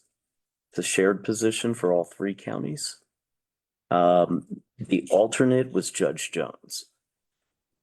So the law enforcement voting member does not have to be, for example, even from our district. If there's agreement among the GROC board of who that should be. So it's not a Clear Creek BOCC decision, it's a Clear Creek BOCC nomination. We make the appointment, but usually there's consensus on who that should be. the court system is one representative shared among the three counties. Right. So we nominate and then the three counties have to agree. Right. Law enforcement is different. There are three law enforcement representatives. We get to appoint one of them. Right. Okay. So. So that's our appointment. As far as the courts. Given that we have Dennis has left. I think that's a three county conversation about whether we want to suggest Judge Jones become the current appointee or whether they have someone else in mind. So I think that one's on me to reach out to Gilpin and Jeffco about whether they have someone that's interested. And I could ask Judge Jones if she would like to become just the primary. Does that seem like reasonable next steps on that? That'd be great. Good. Okay. So that gets us to municipal. The intent of this is that these rotate. I have brought this up in, it was a few mayor and commissioners meetings ago that I brought up the fact that Jonathan stated that he's not sure he had time. That was before he left. And that he was going to seek for us to appoint someone else. I believe there's one individual from Idaho Springs who has expressed real interest. Her name is Janine Mariani. I have not heard and have continued not to hear from anyone from any of the other municipalities that is interested. Rick Cerulean is our alternate. Is the alternate, correct? So maybe in fairness, maybe the same thing makes sense is for us to ask the four municipalities if anybody is interested. It would need to be, this is a member of their council or a member of their senior staff. So like a city administrator or assistant city administrator. Does it need alternate? I'm sure it needs it. Yes, right? Yes. So currently the alternate is Rick, so you would need to. And keep in mind, you can reappoint the same people. Right. So, looking for people that want to do it, and then I think, as per the other one, maybe we get the alternate out of that list of interested people as well. Do we want to ask Rick if he wants to stay on or just ask everybody and see what they say? I would just ask everybody what they Okay. think. Okay. And I know that Janine Mariani is very interested and She's on our JCRB too. yeah. Yeah. Very, and a good fit. I also will acknowledge that Idaho Springs had this spot last time. Okay. I'm gonna continue to have a desire to appoint the right fit over really anything else in terms of somebody that's gonna show up, be committed. Well, Yeah. the appointment is we do the appointment, right? Yep. And I agree with the principle that hate to, everybody has their own opinions about things, but there's stuff that fits in a modern crisis. And stuff that doesn't. Okay, So from what I understand, so we know for sure, or it's anticipated whenever we bring this resolution back, Randy will be the alternate county member. Dr. Gillingham will be the alternate human services member. The other members currently, we need to determine who those will be. we're gonna solicit from within law enforcement about law enforcement, from within the municipalities about the municipalities. I'm gonna ask Judge Jones if she's interested in staying on as an alternate. And I'm gonna ask the other two counties if they have people who's interested. Okay. Great. Yeah, I like that approach. Okay.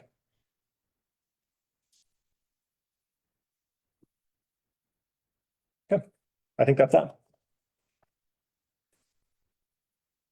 Should we bring this back for another work session based on information we received or as an action item? We can fill in the names at the time. We need direction. The BOCC makes a selection. Is that correct? Correct. Yeah, so we need to bring it back for that. Right. So my question is, do we need another work session to finalize those names, or I can prepare a resolution, leave those specifics blank for the board to come back at. I would imagine that we would be able to have a combined work session, action session, and bring the information. I know I can get there based on this conversation I've heard. How long do we anticipate? If we want to interview people, Oh. then what we really talk about doing is soliciting for interest and then interviewing the people who are interested, where there's mutual interest at least. Yeah. And then I think after interviews is when we would bring a resolution. Okay, great. Thank you.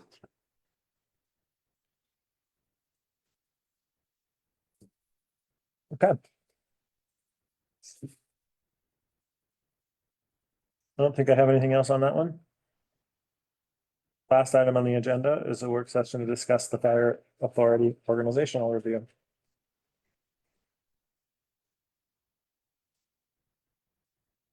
We have a meeting this Friday? Or is it the following Friday? Let's drive to Georgetown on Friday. We couldn't get, nobody has Sunday open. Agenda yet? Oh, You know, didn't know I the would have date. gone for Sunday. I knew it was a Friday. I just didn't know the date. I'm sorry. 1 to 3:30. Yeah. Wait, is this We Friday? need to get that on everyone's calendars. Yep. It's this Friday, 1 PM. 1 p.m. Okay. Hey, so And I know we've got fire staff in conjunction with Matt Taylor. We're gonna try to bring us some regions from which we could appoint unincorporated representatives. I think there was some conversation about how many are needed. I did not have this on my calendar. It's September 6th. Yeah. So I have to be, may I appear remotely? Because I have to be at home from 11 to 3. And was this 2.5 hours? I just heard 2 hours. 2.5, 1 to 3:30. 1 to 3:30, yes. Thank you. Thanks.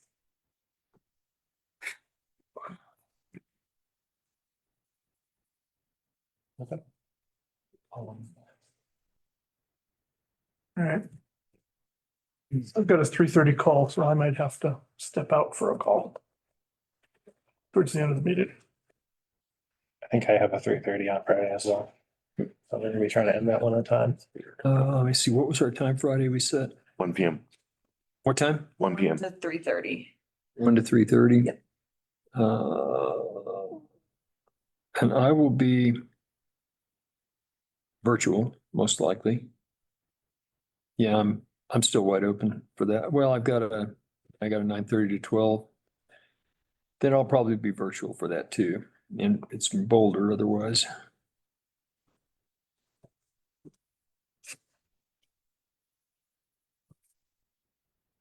I don't think I have anything to add to this. I mean, I have some outstanding concern over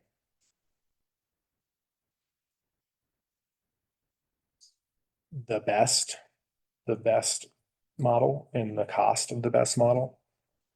But we know that tomorrow the Fire Authority Board is meeting and we're gonna work on defining that better model, right, which is between the good, which would cost us about 1% in sales tax, and the best, which would cost us about 2.5%. I look forward to that. We have a survey committee meeting this week.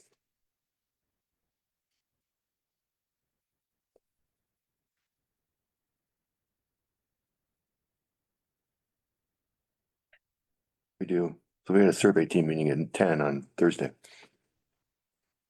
We have is Friday a deadline for something we need to present? Like, do I need to get anything ready? We just need to make sure it's sent to all the participants. That's all. Okay, great. I don't think I have anything else. This is a standing agenda item.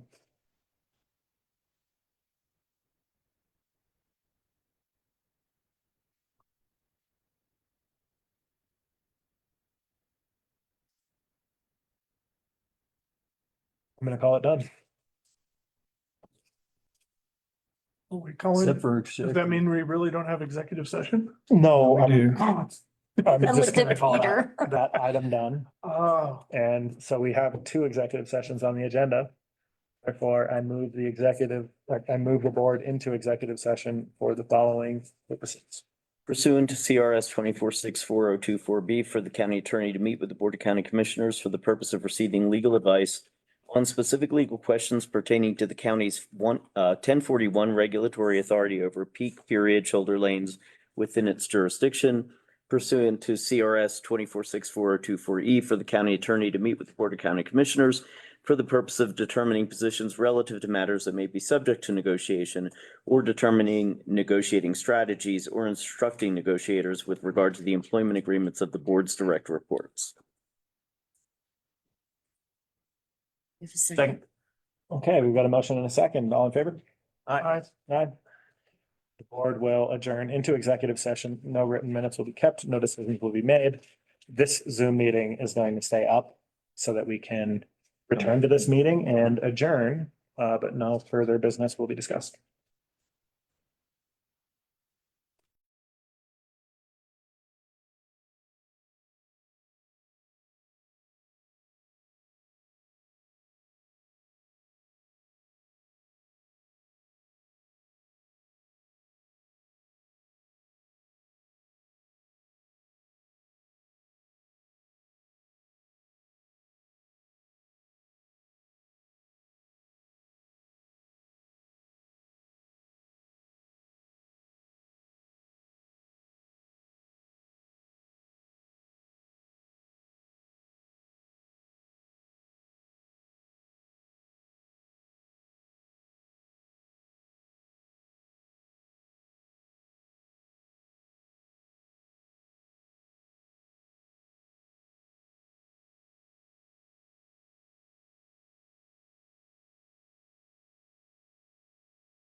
Okay, the board has concluded its executive session. No written minutes were kept.